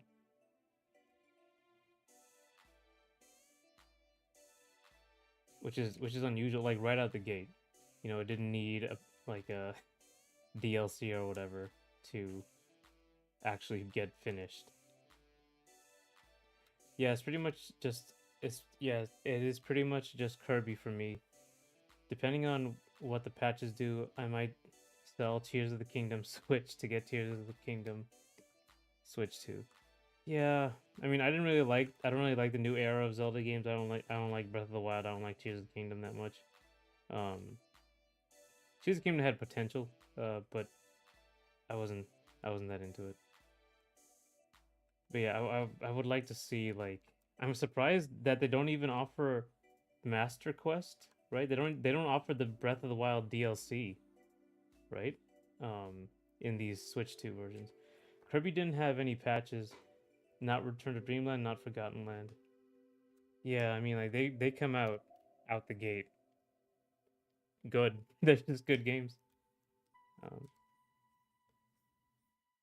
for the most part. You know, like I haven't seen any glitches. Maybe there are some, but it's just kind of sad. It's like full fledged. They come out, they're great, and then they're like, eh, people just stop talking about it, or like it, yeah, like the way that people like talked about, you know, Breath of the Wild, Tears of the Kingdom. I think it's more warranted for like a Lost World. Personally, might be a hot take, but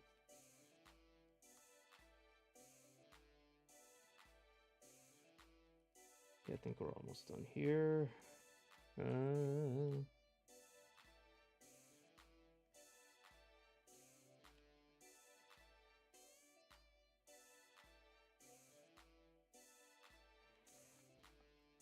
I know of a glitch for the super high hammer jump in Forgotten Land. Hope it doesn't get patched out. Yeah, I mean, yeah. It's like I haven't seen speed runs. I should actually look up some speed runs after this. If I'm done here. Um, Speaking of done here,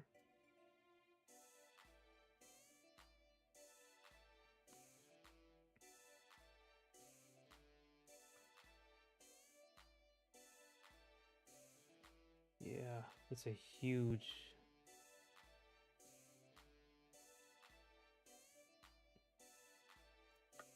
Oh, you won't be able to see it. It should be like here.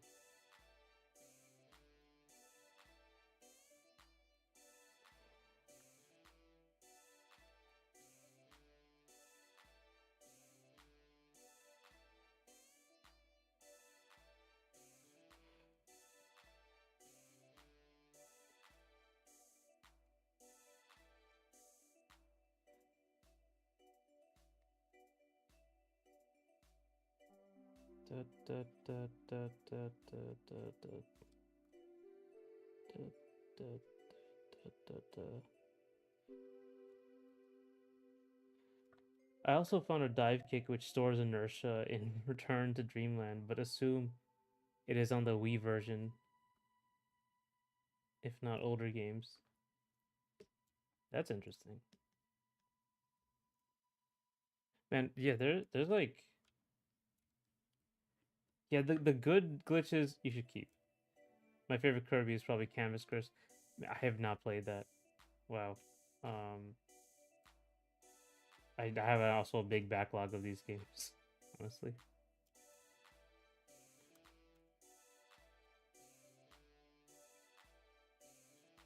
I've heard of it. That was like the one I played Epic Yarn.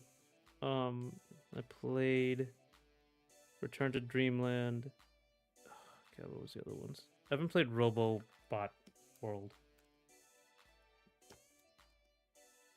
Wait, Canvas Curse is the one I'm thinking about, right? It's Canvas Curse. That was the one.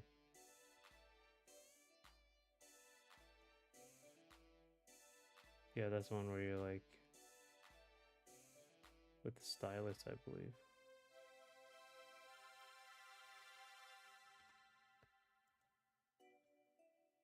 Yeah, this was like the DS one, right?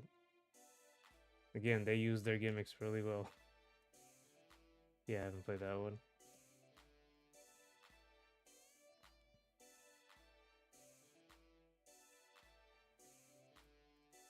Heard a Robobot was really good, but only played the demo. Games are expensive. Yeah.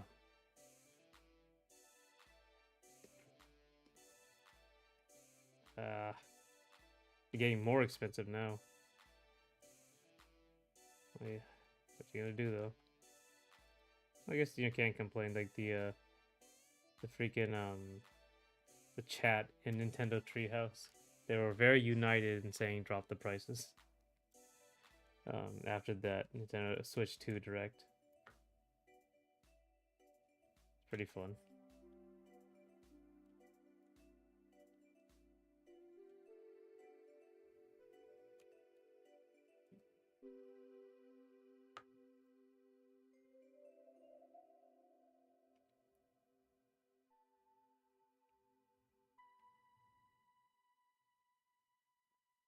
Raise the price, yeah, even higher. Pay more. Yeah, I mean, I don't like it either.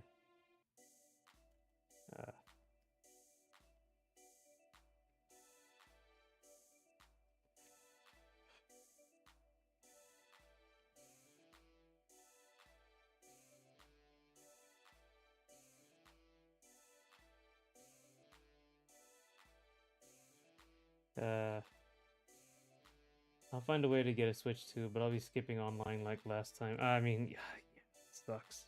It really sucks. The only reason I would use, I bought online for Ultimate, which was a mistake. Total mistake. That was awful. Truly the worst. You do get to play the old SNES games, which are great.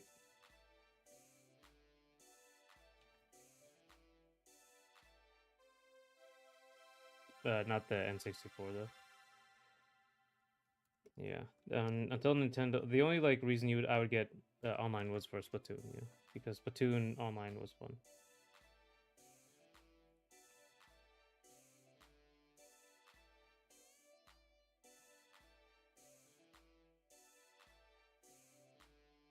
A few games actually still have online features without buying online. Leaderboards and Odysseys, rope skipping.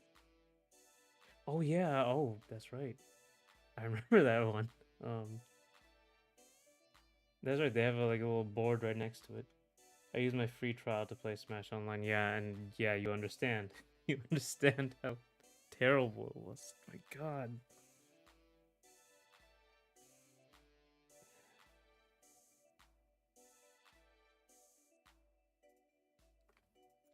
it was it was it was infuriating. Like after all this time, they're still just that bad.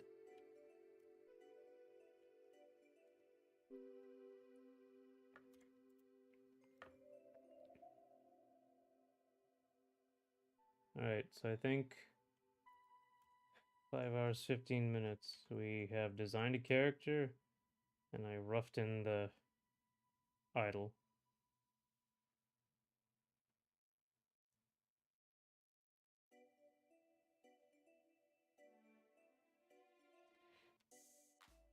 Missed one.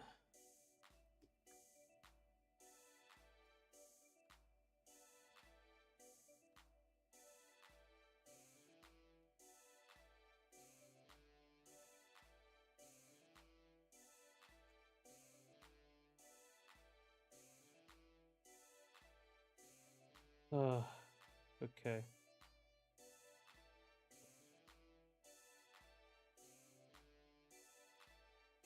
Yeah, I think that's it.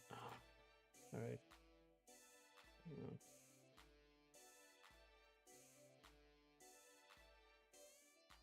So we got all this, not all this, all the bottom part of this into this. So yeah, Last Gogeta, thanks for talking. I really appreciate you coming here all the time. So yeah, I'll be back tomorrow at around the same time. See you.